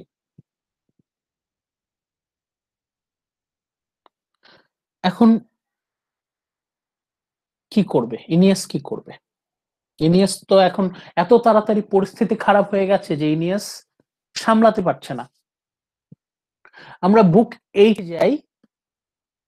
বুক 8 আপনারা যদি এই পিডিএফটা দেখেন তাহলে আপনাদের জন্য বিভিন্ন বুকে যাওয়া খুব সহজ। শুরুতেই টেবল অফ কন্টেন্টসে গিয়ে ক্লিক করলেই আপনারা চলে যাবেন। Book 7, beach head in Latium, armies gather. এই হচ্ছে আমাদের বুক 7। এটা ছিল বুক 7 নিয়ে কিন্তু আমরা কথা বললাম এতক্ষণ। এরপর আমরা চলে যাব হচ্ছে বুক 8 এ। বুক 8 এর নামটা দেখেন, shield of Aeneas. Shield of Aeneas. আমরা পড়েছি শিল্ড অফ অ্যাকিলিস সম্পর্কে। শিল্ড অফ অ্যাকিলিসকে নিয়ে একটা কবিতা আছে বিখ্যাত অডেনের, এবং এটা শিল্ড অফ অ্যাকিলিস সম্পর্কে আমরা পড়েছি হোমারের ইলিয়াডে। এখন বুক 8 আমরা দেখব ইনিয়াসের জন্য একটা শিল্ড, একটা বর্ম তৈরি হচ্ছে, একটা ঢাল তৈরি হচ্ছে। এখন ইনিয়াস কি করবে? পরিস্থিতি তো খুব খারাপ। Turnus give the signal for war. Turnus এই দিক দিয়ে যুদ্ধের সিগন্যাল দিয়ে দিয়েছে। The Latins prepare. কুইন অ্যামাটার আন্ডারে এদিকে আছে ল্যাটিনরা। And an embassy asking for help is sent to Diomedes.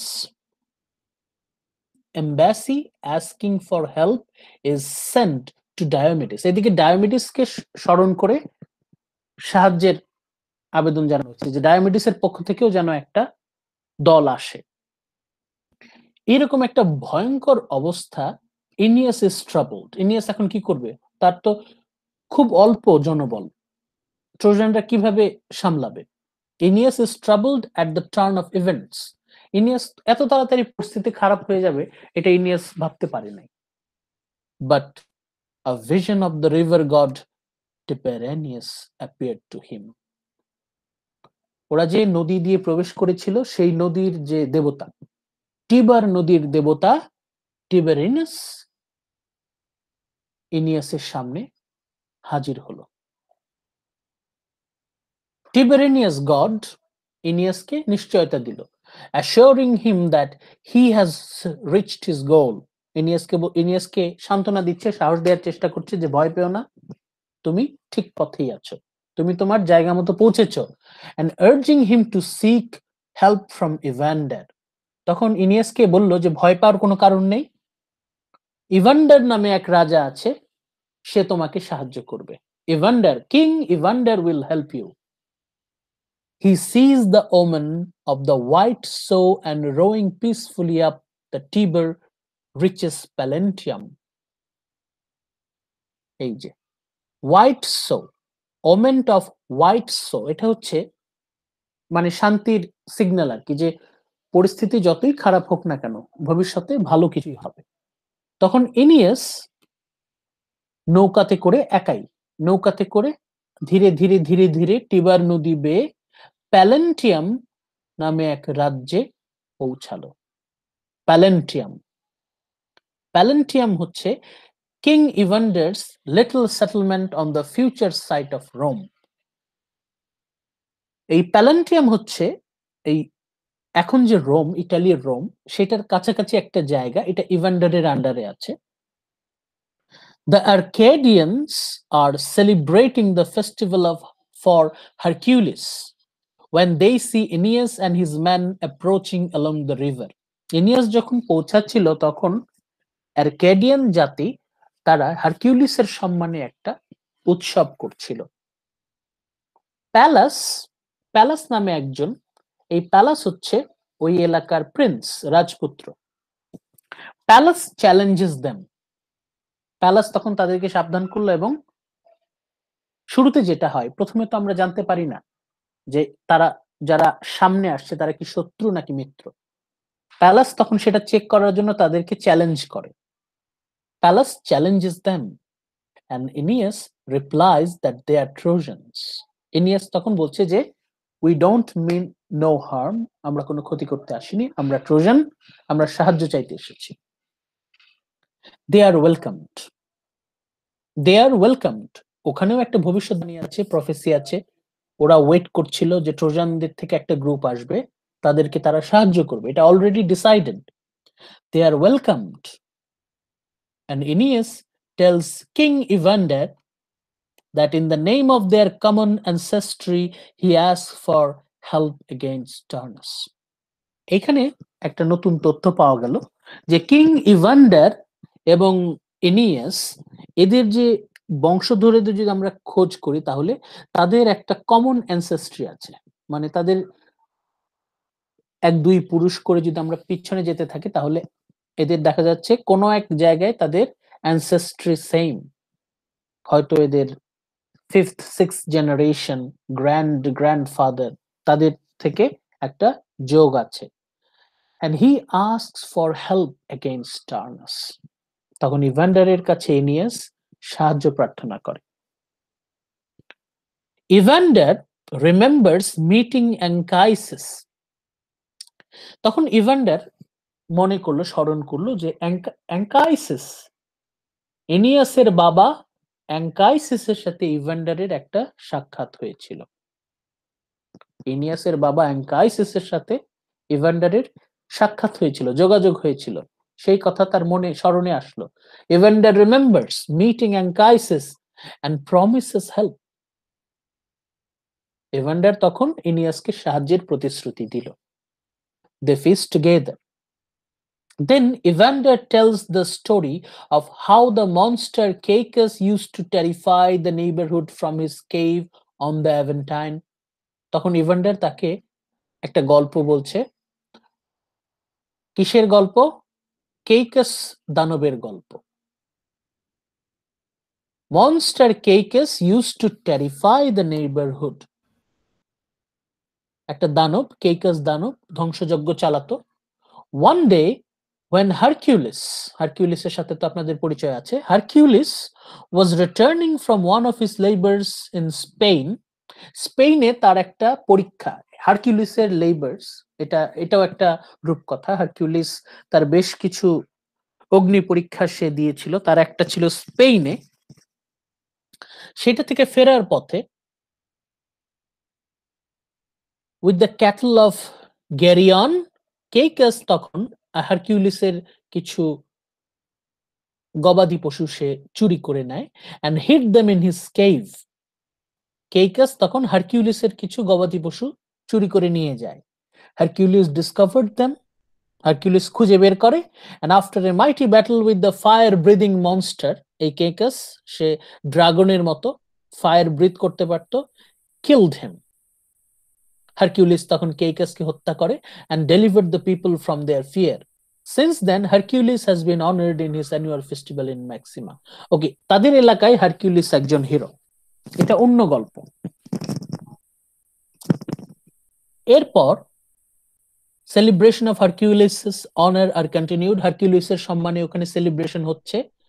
এখানে আপনারা লাইফস্টাইল, ইমেজ অফ লাইফ, ওই সময় মানুষের যে জীবনযাপন পদ্ধতি, lifestyle, image of life, broad picture of human life, সেটা খুঁজে পাবেন, যেটা আপনার এই এনিয়াসকে একটা ক্লাসিক এপিক হিসেবে বিচার করতে সুবিধা করবে। যেমন ইলিয়াডের বেলায় আমরা যেমন খুঁজতাম কোথায় জীবনের প্রতিচ্ছবি আমরা খুঁজে পাই, এইখানে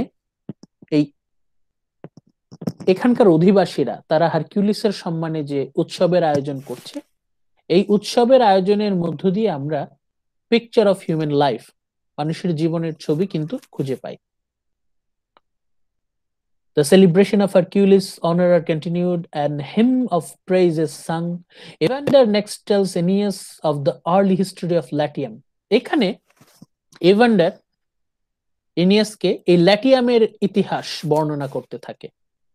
The golden age under Saturn, and takes him on the tour of his little city, showing him places destined to be famous in Roman history. এই তো এখানে এই যে জায়গাটার বর্ণনা এখানে সে দিচ্ছে, ইভান্ডার যে জায়গাটার বর্ণনা এখানে দিচ্ছে, খুব ভালো করে খেয়াল করেন। ইভান্ডার যে জায়গাটা ইনিয়াসকে দেখাচ্ছে, ওই জায়গাটাই হচ্ছে the great city of Rome, ওই জায়গাটাই হচ্ছে এম্পারার অগাস্টাসের জায়গা, এরিয়া অফ কিং অগাস্টাস, রাজধানী রোম। ইভান্ডার দেখাচ্ছে এই হচ্ছে সেই বিখ্যাত জায়গা যেখানে একসময় শ্রেষ্ঠতম সভ্যতার ভিত্তিপ্রস্তর স্থাপন হবে। মানে ইনিয়াসকে অ্যাকচুয়ালি দেখিয়ে দিচ্ছে যে কোথায় Rome city, the city of Rome, the centre of Roman civilisation will be established. ভালো করে খেয়াল করেন এই যে জায়গাটা, এই জায়গাটার যখন গ্লোরির বর্ণনা দিচ্ছে, আবার কিন্তু সেই যে অগাস্টাসের প্ল্যানটা ছিল, glorify Rome, glorify Italy, glorify Roman empire, এই জায়গাটা কিন্তু এখানে প্রকাশ পাচ্ছে। ভার্জিল তার দায়িত্ব পালন করছে। অগাস্টাসের নির্দেশ কি ছিল? To glorify Rome, to glorify Rome under the leadership of emperor Augustus. সম্রাট অগাস্টাসের শাসনামলে রোম কত গৌরবোজ্জ্বল ছিল তার একটা বর্ণনা। মানে আবারও কিন্তু এখানে সুকৌশলে Virgil is combining myth and history, fact and fiction, রূপকথার সাথে বাস্তব ঘটনা কিন্তু মিলেমিশে যাচ্ছে। আমাদের এখানে খুব সাবধানে খেয়াল করতে হবে যে কিভাবে পলিটিক্সের সাথে লিটারেচার মিক্স আপ হয়ে যাচ্ছে। এরপর Venus ask her husband Vulkan. Venus already আমরা তাকে অ্যাফ্রোডাইটি নামে জেনে এসেছি। ইলিয়াডে ভিনাসের নাম হচ্ছে অ্যাফ্রোডাইটি, আর ভালকানের নাম হচ্ছে হেফাইস্টাস। এই হেফাইস্টাস অ্যাকিলিসকে তার যুদ্ধের পোশাক ঢাল বানিয়ে দিয়েছিল। সেই একই ব্যক্তি ভালকান এনিয়াসের জন্য নতুন নিউ সেট অফ আর্মার বানিয়ে দিচ্ছে। Venus asked her husband Vulcan to make new armor for her son. He is easily persuaded by her rhetoric and her charms. Venus Vulcanকে বেশ ভালোই ভাবে কনভিন্স করলো. Within his workshop beneath the earth, the Cyclops set to the task. এখানে ভালকানের যেখানে তার অস্ত্রশস্ত্র বানায় সেই জায়গার একটা বর্ণনা আমরা এখানে পাই. ভালকানের আন্ডারে কারা কাজ করছে? সাইক্লপস. সাইক্লপস সম্পর্কে আপনারা জানেন কিনা? এক চোখওয়ালা দৈত্য. এটা নেটে সার্চ দিলে পাবেন, সাইক্লপ লিখে সার্চ দিলে দেখবেন বিশাল দৈত্যাকৃতি. আপনারা যারা ওই রাথ অফ দ্য টাইটান্স মুভিটা দেখেছেন তারা ওইখানে সাইক্লপসদেরকে দেখিয়েছে. এরপর Aeneas and Evander meet again the next morning. Aeneas এর সাথে এভান্ডারের আবার দেখা হলো. Evander tells Aeneas about the tyrannical deeds of Mezentius, which led to his exile from Caere and his alliance with Turnus in war against the Etruscans. তার মানে টার্নাসের সাথে ইভান্ডারেরও একটা clash আছে. কথায় আছে না যে enemy of my enemy is my friend, is my ally. আমার শত্রুর শত্রু হচ্ছে আমার বন্ধু. ইভান্ডার হচ্ছে এনিয়াসের শত্রুর শত্রু, টার্নাসের শত্রু. টার্নাস এনিয়াসের শত্রু, তার মানে ইভান্ডারের সাথে এনিয়াসের একটা মিত্র সম্পর্ক হওয়া সম্ভব. An oracle required a foreign leader for Etruscan in this war. বলছে এটা একটা ভবিষ্যৎবাণী আছে. আমরা জানি যে এক ফরেন লিডার, একজন বিদেশি লিডার মানে এনিয়াস, সে আসবে এবং তাকে সাহায্য করবে. এটা এরকম একটা প্রফেসি এর আগে থেকেই আছে. Evander asked Aeneas to undertake this with assistance of his son Pallas. Evander বলছে যে তুমি শুধুমাত্র একাই না, এই যে আমার সান প্যালাসকে আমি দিলাম, শুধুমাত্র আমার সৈন্যবাহিনী দিয়েই সাহায্য করব না, এমনকি আমার পুত্র, আমার একমাত্র পুত্র এভান্ডার এনিয়াসকে বলছে যে নাও আমার এই ছেলেটাকে নিয়ে যাও. প্যালাস, write it down, write this name, Pallas, important name. Evander তখন এনিয়াসকে বলছে take the assistance of my son Pallas, প্যালাসকে নিয়ে যাও. A sign from heaven is given. God approves.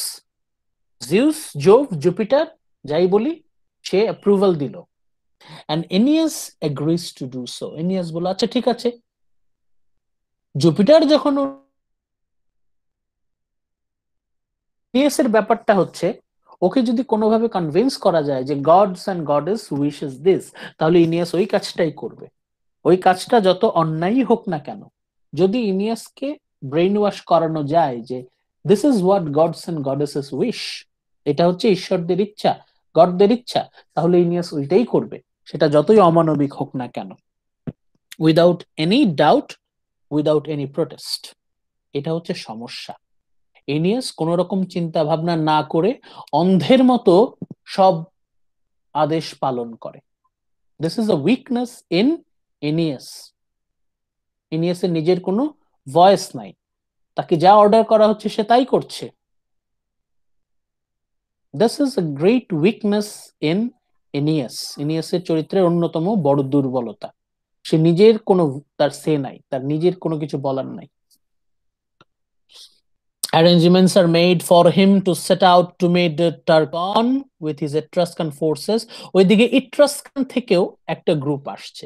এদিকে ইভান্ডার তো কিছু সৈন্য দিল, ওইদিকে ইট্রাস্কানদের মধ্য থেকে একটা গ্রুপ আসছে. ইনিয়াসের সৈন্য বাহিনী আস্তে আস্তে বড় হচ্ছে. ইনিয়াস এইদিকে সাহায্য পাচ্ছে, ইভান্ডার থেকে সাহায্য পেল, ইট্রাস্কানদের থেকে সাহায্য পেল. Evander says goodbye to Pallas, beseeching the gods for his safety. মানে প্রতিটা একটু কিছুক্ষণ সিন পরপরই আপনি দেখবেন গডস এন্ড গডেসদের তাদের ইনফ্লুয়েন্স আসছে. ভার্জিল কিন্তু যখনই সুযোগ পাচ্ছেন তখনই তার পাঠকদেরকে রিলিজিয়াস হওয়ার জন্য অনুরোধ করছেন, ইন্সপিরেশন জানাচ্ছেন. In a splendid array the set off and joined Tarchon. দেখা গেল যে ইনিয়াস খুব অল্প সময়ের মধ্যে এক বিশাল সৈন্যবাহিনীর জোগাড় হয়ে গেল। ইনিয়াস কল্পনাও করেনি যে এত তাড়াতাড়ি এত বিশাল এক সৈন্যবাহিনী ইনিয়াসের পক্ষে যুদ্ধ করার জন্য প্রস্তুত হবে। তাহলে দেখেন এই জায়গায় ভার্জিল আরেকটা কথা বলছেন। ভার্জিল আমাদেরকে বোঝানোর চেষ্টা করছেন যে লুক, ভার্জিল আমাদেরকে বলার চেষ্টা করছেন যে দেখো, এই ইনিয়াস 2 দিন আগেও তার কোনো সৈন্যবাহিনী ওই রকম ছিল না। সে গডস এন্ড গডেসদের কথা মতো চলেছে, জুপিটারের কথা মতো চলেছে। এখন 2-3 দিনের ব্যবধানে দেখো তার সৈন্যবাহিনী। ইনিয়াস যখনই বিপদে পড়েছে তখনই সে প্রার্থনা করেছে, আর ইনিয়াস যখনই প্রার্থনা করেছে, ইনিয়াস যখনই সে দোয়া করেছে জুপিটারের উদ্দেশ্যে বা ভিনাসের উদ্দেশ্যে, তখনই কিন্তু সে যা চেয়েছে তাই পেয়েছে। Very lucky, Aeneas is very lucky. অল্প সময়ের মধ্যে এত বিশাল এক সৈন্যবাহিনী পাওয়ায় এটা ভাগ্যের ব্যাপার। বিশেষ করে ওই টার্নাস, ল্যাটিন, এদের মিলিয়ে রুটুলিয়ান এন্ড ল্যাটিন এরা মিলিয়ে তো বিশাল সৈন্য, তাদের অপোজিটে ট্রোজানরা ছিল সংখ্যায় খুব অল্প। ইনিয়াস নার্ভাস হয়ে গিয়েছিল যে এই যুদ্ধে কিভাবে কি করবে, কিন্তু যখন এদিকে ইভান্ডারের গ্রুপ আসলো, এদিকে ট্রান্সকানদের গ্রুপ আসলো, তাহলে কিন্তু মোটামুটি এক বড় গ্রুপ হয়ে গেল, সমানে সমানে লড়াই হবে আর কি। Let's continue. যুদ্ধের ঠিক আগে Venus brings to Aeneas the armor which Vulcan has made. এই যে এনিয়াসের নতুন যুদ্ধের পোশাক, ইনিয়াস যুদ্ধে নামবে যুদ্ধের পোশাক ছাড়াই, ভিনাস তার জন্য নতুন চকচকে যুদ্ধের পোশাক নিয়ে আসছে। আপনাদের মনে আছে কি নিয়ে নিল, তখন থেটিস গিয়ে অ্যাকিলিসের জন্য নতুন পোশাক, নতুন যুদ্ধের পোশাক, বর্ম, ঢাল নিয়ে হাজির হয়েছিল। একইভাবে ইনিয়াসের যুদ্ধের যাবতীয় প্রয়োজনীয় অ্যাক্সেসরিজ ভিনাস সাথে করে নিয়ে এসেছে। The picture on the shield described, এই যে এই জায়গায় আমরা হোমারের প্রচুর ইন্সপিরেশন, প্রভাব আমরা লক্ষ্য করি। অ্যাকিলিসের শিল্ডে যেমন তখনকার জীবনের একটা প্রতিচ্ছবি খুঁজে পাওয়া যায়, একইভাবে ইনিয়াসের শিল্ডেও তখনকার একটা প্রতিচ্ছবি কিন্তু লক্ষ্য করা যায়। The picture on the shield are described scenes from early Roman history around the outside, and in the center the battle of Actium and Augustus's triumph over the forces of the east. খুবই important, খুবই important, লিখে রাখেন। ইনিয়াসের যে shield, ইনিয়াসের যে ঢাল, সেই ঢালে কিসের ছবি আমরা দেখতে পাচ্ছি? অগাস্টাসের সবচেয়ে বিখ্যাত বিজয়, অগাস্টাসের greatest triumph over the forces of the east. এই যে পূর্বাঞ্চলের যে দেশগুলো, মঙ্গোলিয়া, চীন, এই দেশগুলোর সাথে অগাস্টাসের যুদ্ধ হয়েছিল এবং যুদ্ধে অগাস্টাস জিতেছিল। সেই অগাস্টাসের যুদ্ধের গ্লোরি কার শিল্ডে আমরা পাচ্ছি?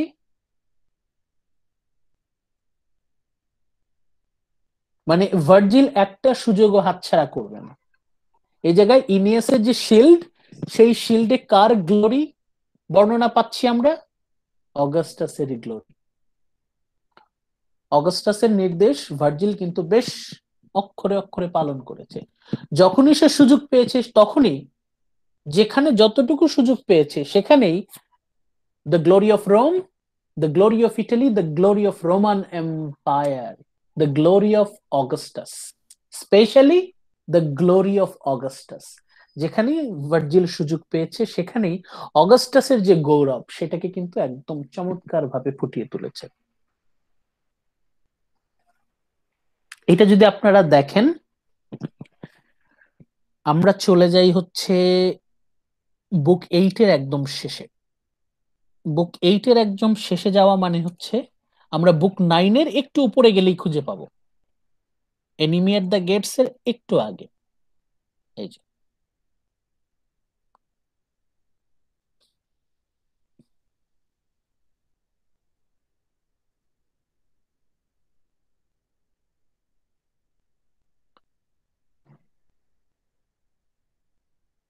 এই যে এইখানে যে বর্ণনাটা,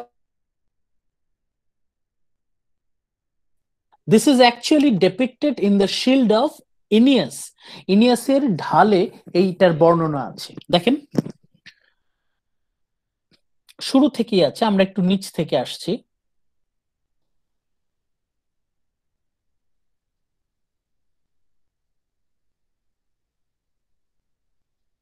And opposing them comes Antony, leading on the riches of the Orient, troops of every stripe, victor over the nation of the dawn and blood-red shores, and his retinue.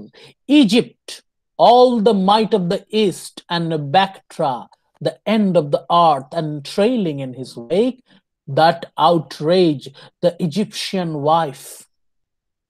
Egyptian wife K? অ্যান্টনির Egyptian wife কে? কেউ কি বলতে পারবেন? Antony, অ্যান্টনির সাথে কার যোগাযোগ আছে বলতে পারবেন? কেউ বলতে পারবেন না? অবশ্যই আপনারা নামটা শুনেছেন, Antony and Cleopatra. Antony and Cleopatra শেক্সপিয়ারের এক বিখ্যাত নাটক, অ্যান্টনি অ্যান্ড ক্লিওপেট্রা। সেটার কাহিনীর ছাপ আমরা এখানে, এটা হচ্ছে একটা সত্যিকারের ঘটনা। এটার বর্ণনা আমরা ঢালের মধ্যে পাচ্ছি। তার মানে ট্রু হিস্টোরিক্যাল ইভেন্টস, ভবিষ্যতের ট্রু হিস্টোরিক্যাল ইভেন্টস কিন্তু ইনিয়াসের ঢালে বর্ণনা করছেন কে? ভার্জিল। এরপর আরেকটু নিচে যদি আমরা যাই,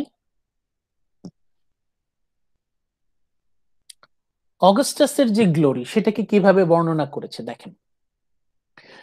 caesar in triple triumph, Caesar in triple triumph, Caesar বলতে অগাস্টাসের কথা বলছে। Borne home through the walls of Rome was a praying eternal vows of thanks to the gods of Italy. যুদ্ধের আগে সিজার গডসদের উদ্দেশ্যে সে প্রার্থনা করছে। 300 imposing shrines throughout the city, important দেখেন, 300 imposing shrines throughout the city. রোমে 300-রও বেশি মন্দির আছে গডদের উদ্দেশ্যে। তার মানে রোমকে ওরা রিলিজিয়াস ক্যাপিটাল বলতে চাচ্ছে, ধর্মকর্মের রাজধানী। এবং রোমে সবচেয়ে বেশি ধর্মকর্ম হয়। এই কথার মাধ্যমে ভার্জিল কি বোঝাতে চাচ্ছেন? এই কথার মাধ্যমে ভার্জিল বোঝাতে চাচ্ছেন this sacred city is favored by the gods, this is the city of gods, এটা হচ্ছে সবচেয়ে বেশি religious city. The roads resounded with joy, revelry, clapping hands with bands of matrons in every temple, altars in each, and the ground before them strewn with slaughtered steers. তার মানে এই অংশটা হচ্ছে পুরোটাই বর্ণনা করছে the glory of Rome, the glory of Rome, যে কাজটা দিয়েছিল Augustus, to depict the glory of Italy, to depict the glory of Rome, Rome নগরীর গৌরব বর্ণনা করা।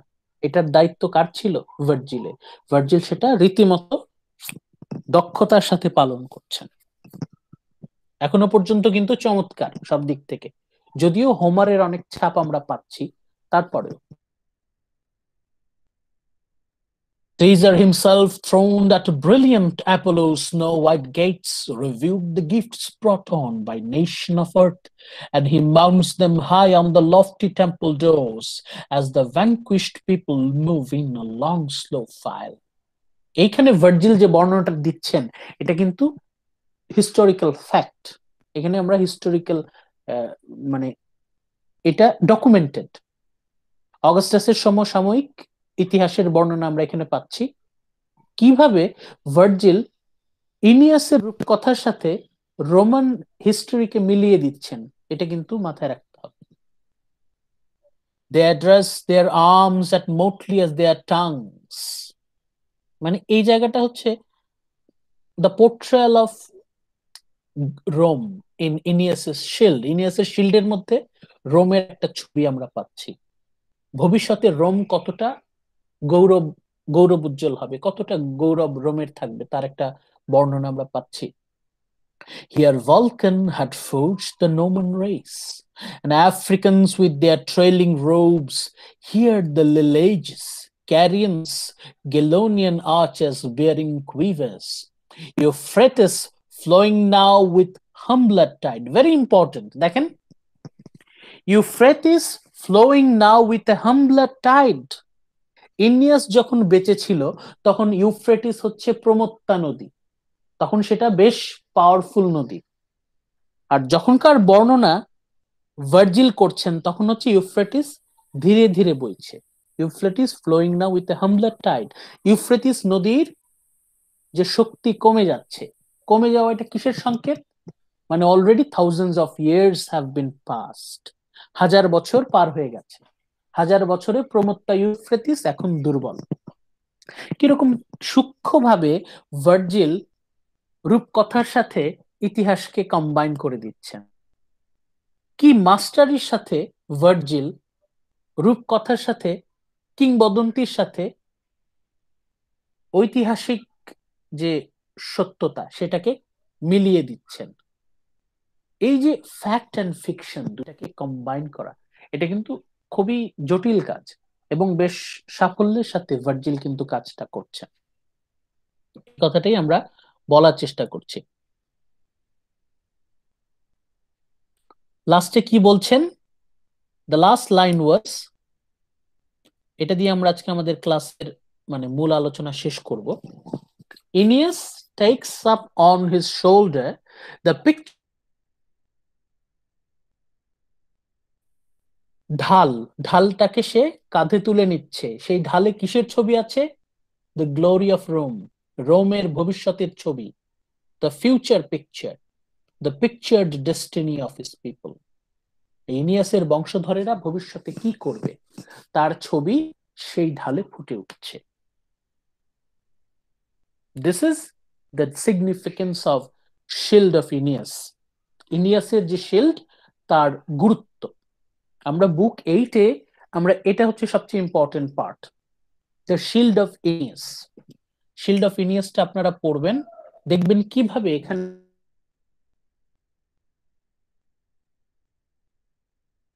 ইলিয়াডকে যেমন আপনারা ক্লাসিক হিসেবে ট্রিট করেছেন, একইভাবে আপনারা যদি এই ভার্জিলের এপিক ইলিয়াডকেও যদি আপনারা ক্লাসিক হিসেবে অ্যাপ্রিশিয়েট বা ক্রিটিসাইজ করতে চান, সেক্ষেত্রে shield of Aeneas could be a good way. কারণ এই ইনিয়াসের শিল্ডের মাধ্যমে কিন্তু তখনকার মানুষের জীবনের একটা ছবি আমরা খুঁজে পাই, a picture of life. That is also a good, a very significant point of classicism.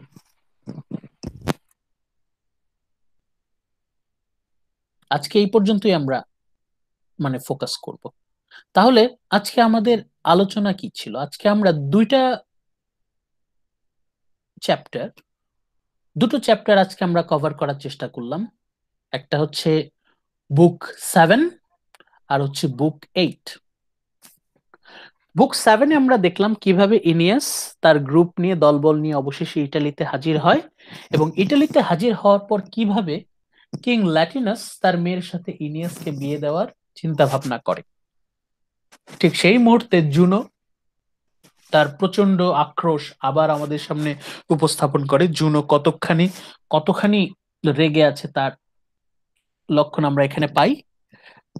Juno ষড়যন্ত্র করে অ্যালেক্টো, বিদ্বেষের দেবতা, যুদ্ধের দেবতাকে পাঠায় কুইন অ্যামাটার কাছে। প্রথমে পাঠায় কুইন অ্যামাটার মনে যুদ্ধের আগুন জ্বালিয়ে দেয়, আবার পাঠায় টার্নাসের কাছে, দ্য রুটুলিয়ান প্রিন্স, যার সাথে ল্যাভিনিয়ার প্রথমে বিয়ে হওয়ার কথা ছিল কিন্তু ইনিয়াসের সাথে পরে হচ্ছে। সেই টার্নাসের মনে জুনো যুদ্ধের আগুন জ্বালিয়ে দিচ্ছে। এমনিতে তার যতটা রিয়াক্ট করতো তার থেকে বেশি ভয়ঙ্কর ভাবে রিয়াক্ট করছে। কেন? কারণ জুনো আর্টিফিশিয়ালি তাদের মনের মধ্যে যুদ্ধের আগুন জ্বালিয়ে দিচ্ছে। যুদ্ধ শুরু হতে থাকে, একটা সময় অবস্থা খুবই খারাপ হয়ে যায়। রুটুলিয়ান এবং ল্যাটিন তারা একসাথে ট্রোজানদের বিরুদ্ধে দাঁড়িয়ে যায়, ট্রোজানদের অবস্থা খুবই করুণ হয়ে যায়। তখন টিবার নদীর দেবতা ইনিয়াসকে বুদ্ধি দেয় যে যাও তুমি ইভান্ডারের কাছে যাও, সেখানে সাহায্য পাবে। ইভান্ডারের কাছে গিয়ে তো সাহায্য পেলই, বিশাল এক সৈন্যবাহিনী জোগাড় হয়ে গেল অল্প সময়ের মধ্যে।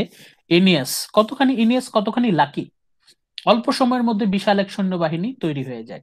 এমন যে ইভান্ডাররা আগেই প্রস্তুত ছিল, দে ওয়ার অলরেডি ইউনাইটেড। ইনিয়াস গিয়ে শুধু চাইলো আর সাথে সাথে পেয়ে গেল। অনেক বেশি, ইট ইজ সামটাইমস অ্যাবসার্ড। এত বেশি সুযোগ সুবিধা পাচ্ছে, মাঝে মাঝে এটা আমাদের ডাউট এনে দেয় যে এত বেশি সুযোগ সুবিধা তো পাওয়ার কথা না। তারপর আমরা একটু ঠান্ডা মাথায় যখন চিন্তা করি, তখন দেখি যে Aeneas son of Venus. Venus তো একজন ডমিনেন্ট গডেস, সেই হিসেবে ইনিয়াস সুবিধা পাচ্ছে। Gods and goddess, they are bias towards Aeneas. ইনিয়াসকে সব দিক থেকে সুযোগ সুবিধা দিচ্ছে। ইনিয়াস ইজ ভেরি লাকি, নইলে অল্প সময়ে ইনিয়াস এত বড় সৈন্য পেয়ে যাবে যুদ্ধের জন্য। এরপর ভিনাস শুধু তার ব্যবস্থা করে, সেই যুদ্ধের পোশাকের একটা অংশ হচ্ছে দ্য শিল্ড অফ ইনিয়াস, ঢাল। সেই ঢালের মধ্যে the future glory of Rome, Rome কতটা গ্লোরিয়াস, স্পেশালি অগাস্টাস এম্পারারের শাসনামলে। অগাস্টাসের শাসনামলে রোম ইটালি কত গ্লোরিয়াস তার একটা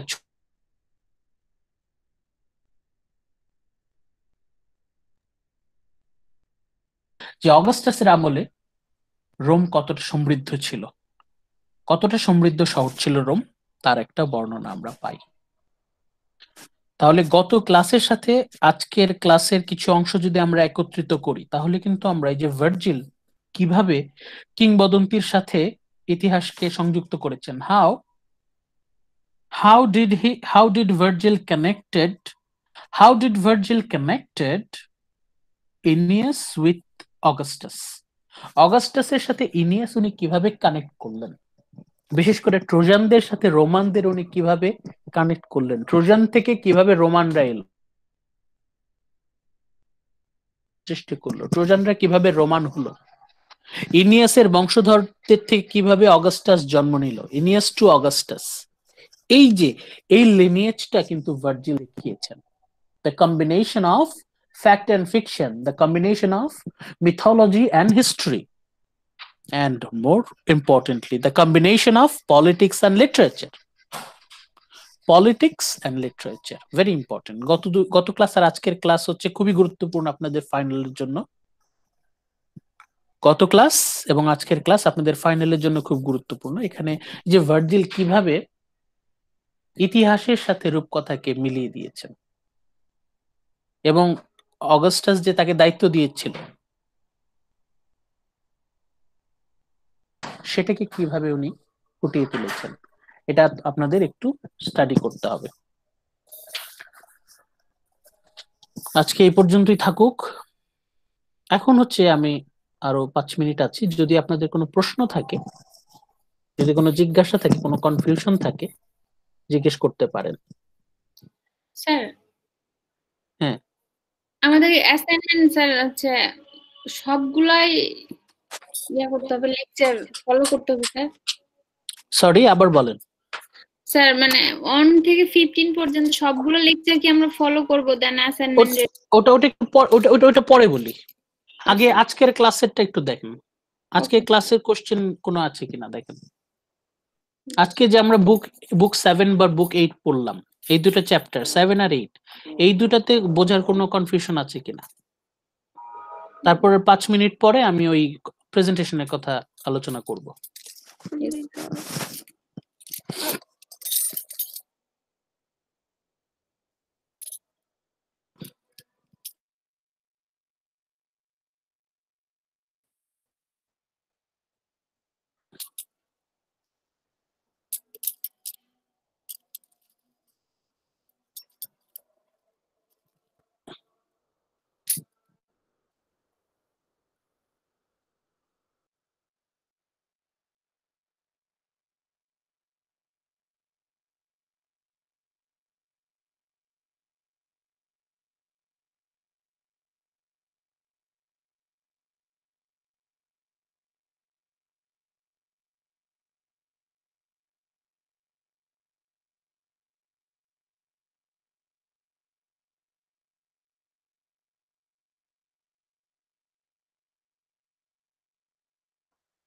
আচ্ছা, যদি আজকে ক্লাসে কোনো কোয়েশ্চেন না থাকে তাহলে আমি ওই সুমাইয়ার ওই অ্যান্সারটা দেই। প্রেজেন্টেশনের ব্যাপারটা হচ্ছে যে ওটা একটা প্রপোজাল ছিল যে 1 to 15, ওটা আপনি ওটাই ফলো করতে হবে তেমন কোনো কথা না। আপনি আপনার একটা টপিক চুজ করেন। 15 মার্কস, তাই না? আপনাদের 15 নাম্বারের জন্য একটা একটা আপনাদের সুবিধা মতো একটা টপিক আপনি চুজ করেন। 15 মার্কস, 10 মিনিট প্রেজেন্ট করতে হবে। সেই 10 মিনিটের প্রেজেন্টেশনের জন্য আপনি কোন টপিকটা নিতে চাচ্ছেন আপনি আপনার পছন্দ মতো চুজ করেন। তবে চুজ করার পর আমাকে দেখাতে হবে, আমি সেটা দেখবো যে 15 মার্কসের হিসেবে এটা কি ঠিক আছে কিনা। আমাকে দেখাতে হবে প্লিজ। চুজ করার পর যে কোনো টপিক আপনার ইচ্ছা মতো। জি স্যার। ফর এক্সাম্পল, আপনি কোন একটা ক্যারেক্টার, কোন একটা চরিত্রের উপর আপনি প্রেজেন্টেশন দিতে পারেন, অথবা আপনি কোন একটা থিমের উপরে। মিড টার্মে আমাদের বেশ কিছু টপিক ছিল, সেই টপিকগুলোর উপরে দিতে পারেন। তারপর আমরা যখন অ্যাস্কিলাসের অ্যাগামে গুলো নিয়ে করতে পারেন, অথবা আপনি কোন একটা লেকচার নিয়েও কিন্তু প্রেজেন্টেশন দিতে পারেন। আমাদের এই যে আজকে পর্যন্ত 18টা লেকচার হলো, আপনি 18টা লেকচারের যে কোনো একটা লেকচার নিয়ে করতে পারেন, অথবা আপনি দুটো লেকচার নিয়ে করতে পারেন, 3টে লেকচার নিয়ে করতে পারেন। অ্যাস্কিলাসের অ্যাগামেমননে যেমন 4টা লেকচার আছে, 4টা লেকচার নিয়ে আপনি করতে পারেন। ইটস আপ টু ইউ, আপনি আপনার মত যেটা সুবিধা দেখেন। প্রেজেন্টেশনে হচ্ছে 15 মার্কস, 15 মার্কসের প্রেজেন্টেশন, 10 মিনিট কথা বলতে হবে। জি sir. Sir, basic human emotions, portrayal of human relationship, picture of God, human life, এগুলো স্যার আমি যদি রিপ্রেজেন্ট করতে চাই। আবার বলেন। স্যার, যেটা বেসিক হিউম্যান ইমোশনস আর portrayal of human relationship, picture of. Okay, হ্যাঁ হ্যাঁ, এটাও একটা টপিক হতে পারে। জি স্যার। এটাও একটা টপিক হতে পারে, অসুবিধা নেই। Thank you. আপনি আপনার মন মতো, আপনি আপনার সুবিধা মতো একটা টপিক সিলেক্ট করেন। হ্যাঁ মুমিত, বলেন। স্যার, প্রেজেন্টেশন কি আমার ক্লাসে হবে নাকি আমরা রেকর্ড করে আপনাকে পাঠিয়ে দিব? আমি চাই আপনারা ক্লাসেই প্রেজেন্ট করেন। আমি চাই আপনারা ক্লাসেই প্রেজেন্ট করেন। যেমন আমি আপনাদেরকে এক্সাক্ট ডেট বলছি। আমি আপনাদের যেদিন প্রেজেন্টেশনটা নিতে চাচ্ছি সেটা হচ্ছে, আমি 2 দিন আপনাদেরকে টাইম দিচ্ছি। আপনার সুবিধা মতো আপনি আসবেন। আমাদের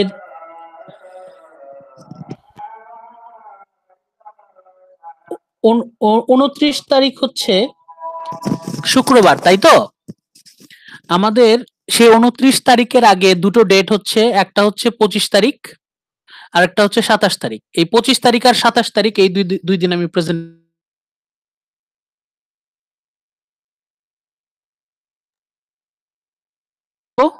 27 তারিখ একটা নেব। আপনি স্যার, যদি আপনার 25 তারিখ কতজন নিতে চান, আসতেছে আরেকবার একটু বলবেন? হ্যাঁ শিওর। আমি 25 তারিখ একটা প্রেজেন্টেশন নেব, 27 তারিখ একটা প্রেজেন্টেশন নেব। আপনার যেদিন সুবিধা সেই দিন আপনি প্রেজেন্টেশন দিতে পারবেন। স্যার, এই 2 দিন কি জাস্ট প্রেজেন্টেশন পরেই ক্লাস শুধু হবে? প্রেজেন্টেশন, শুধু প্রেজেন্টেশন দিব। আর হচ্ছে যদি সময় পাই আমি ফাইনালের কোয়েশ্চেন গুলো নিয়ে ডিসকাস করব। স্যার, আমাদের ফাইনালস ফেব্রুয়ারিতে। 27, 25 এবং 27 তারিখ। ফাইনাল 1 তারিখ থেকে শুরু হবে ফেব্রুয়ারি। হ্যাঁ, ফাইনাল হচ্ছে ফেব্রুয়ারির ফার্স্ট উইকে পাবেন আপনারা ইনশাআল্লাহ। আমি ফাইনালের সমস্ত আমি ওই দিন আমি পরিচয় করাই দিব আপনাদের সবকিছু। স্যার, প্রেজেন্টেশন কি শুধু মুখে প্রেজেন্ট করব নাকি কোনো স্লাইড বা কিছু? আপনার ইচ্ছা। আচ্ছা। আপনি আপনি আমি যেমন আমি কিভাবে করছি এখন প্রেজেন্টেশন, আমি স্লাইড দিয়ে করছি না, আমি হ্যান্ডআউট দিয়ে করছি তো। জি স্যার। আপনি চাইলে হ্যান্ডআউট দিয়ে করতে পারেন, আপনি চাইলে স্লাইড দিয়ে করতে পারেন, আপনি পাওয়ার পয়েন্ট দিয়ে করতে পারেন। আপনি যদি ভিডিও আপনি চান ভিডিও অন করে করতে পারেন। আপনি যদি স্লাইড শো করেন সেক্ষেত্রে আপনারই সুবিধা। যদি আপনি স্লাইড শো করেন, আপনি শেয়ার করলেন, স্লাইড শো শেয়ার করে প্রেজেন্টেশন দেওয়া এটাও একটা স্কিল, আপনি ট্রাই করেন। আর আপনি যদি স্লাইডে যদি সমস্যা হয় তাহলে আপনি যে টাইপ করে সেটা শেয়ার করবেন আমাদের সাথে। আর যদি আপনার শেয়ার করতে অসুবিধা হয় আপনি শুধু ভিডিও ক্যামেরা অন করে আপনি প্রেজেন্টেশন দিলেন, অডিও ক্যামেরা অন করে আপনি প্রেজেন্টেশন দিলেন, কোনো সমস্যা নেই। তাহলে 2টা ডেট দিলাম, 25 তারিখ এবং 27 তারিখ। আমি যে এরকম আসবো, গুগল মিটে আসবো, আপনারা আপনাদের সুবিধা মতো প্রেজেন্টেশন দিবেন। একদম 4টা থেকে শুরু করব 5:30 পর্যন্ত, 4টা থেকে 5:30 এর মধ্যে আপনারা দিয়ে দিবেন। আর প্রেজেন্টেশনের টপিক সিলেক্ট করে ফার্স্টে আপনার থেকে তারপর কনফার্ম। অবশ্যই দেখাবেন, হ্যাঁ অবশ্যই দেখাবেন। লাস্ট ডেট শোনেন, টপিক আমাকে শো করার লাস্ট ডেট হচ্ছে 20 তারিখ, জানুয়ারির 20 তারিখের মধ্যে আমাকে টপিক দেখাতে হবে। যদি আপনি 20 তারিখের মধ্যে টপিক না দেখান সেক্ষেত্রে আপনি যখন প্রেজেন্টেশন দিতে থাকবেন আমি মাঝখানে হয়তো থামাই দিয়ে আপনাকে কোয়েশ্চেন করা শুরু করব। আমাকে আগেই স্যার, দেখাতে হবে। হ্যাঁ বলেন। 20 তারিখ 20 তারিখের মধ্যে আমাকে টপিক দেখাতে হবে আর কি। স্যার 20 তারিখের মধ্যে টপিক দেখাতে হবে, আর 25 আর 27 তারিখ হলো প্রেজেন্টেশন ডে। হ্যাঁ হ্যাঁ হ্যাঁ হ্যাঁ, আজকে থেকে কাজ শুরু করে দেন। স্যার আমরা যখন প্রেজেন্টেশন দেব, মানে স্লাইড যখন অন রাখবো, তখন হ্যাঁ, কি আমাদের ক্যামেরা অন রাখতে হবে, মানে আমাদের নিজেদের ফেস দেখানোর জন্য? এটা আপনার নেট কানেকশনের উপরে। আপনার যদি যথেষ্ট স্ট্রং নেট থাকে তাহলে আপনি ওপেন করবেন, কারণ একই সাথে স্লাইড শেয়ার একই সাথে ক্যামেরা অন হয়তো অনেকেই পারবে না। যদি বিশেষ করে আপনার ডেটা থেকে আপনি কাজ করেন, ফোন থেকে যদি করেন তাহলে এটা একটু সমস্যা। আমি যখন ফোন থেকে যখন শেয়ার করি তখন দেখছেন না বিভিন্ন সময় সমস্যা হয়, হ্যাং করে। আপনি হচ্ছে সাপোর্ট করে।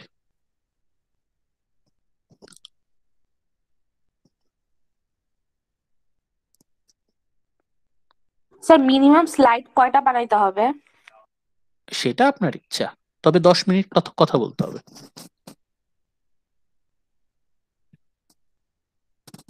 স্লাইড আপনি যে কয়টাই বানান আপনাকে 10 মিনিট কথা বলতে হবে।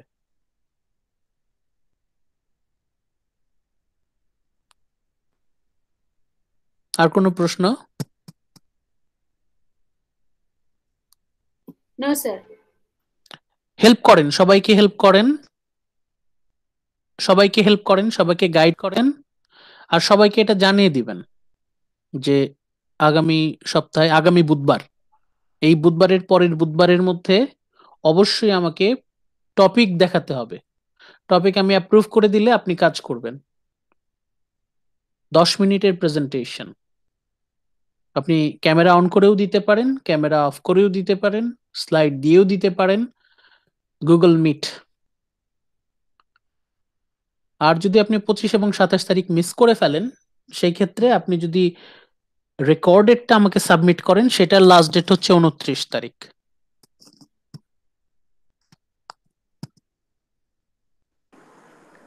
ওকে স্যার, থ্যাংক ইউ। আসসালামু আলাইকুম। Okay, thank you. আসসালামু আলাইকুম। ওয়ালাইকুম আসসালাম। স্যার, আসসালামু আলাইকুম। আসসালামু আলাইকুম। আসসালামু আলাইকুম। ওয়ালাইকুম আসসালাম।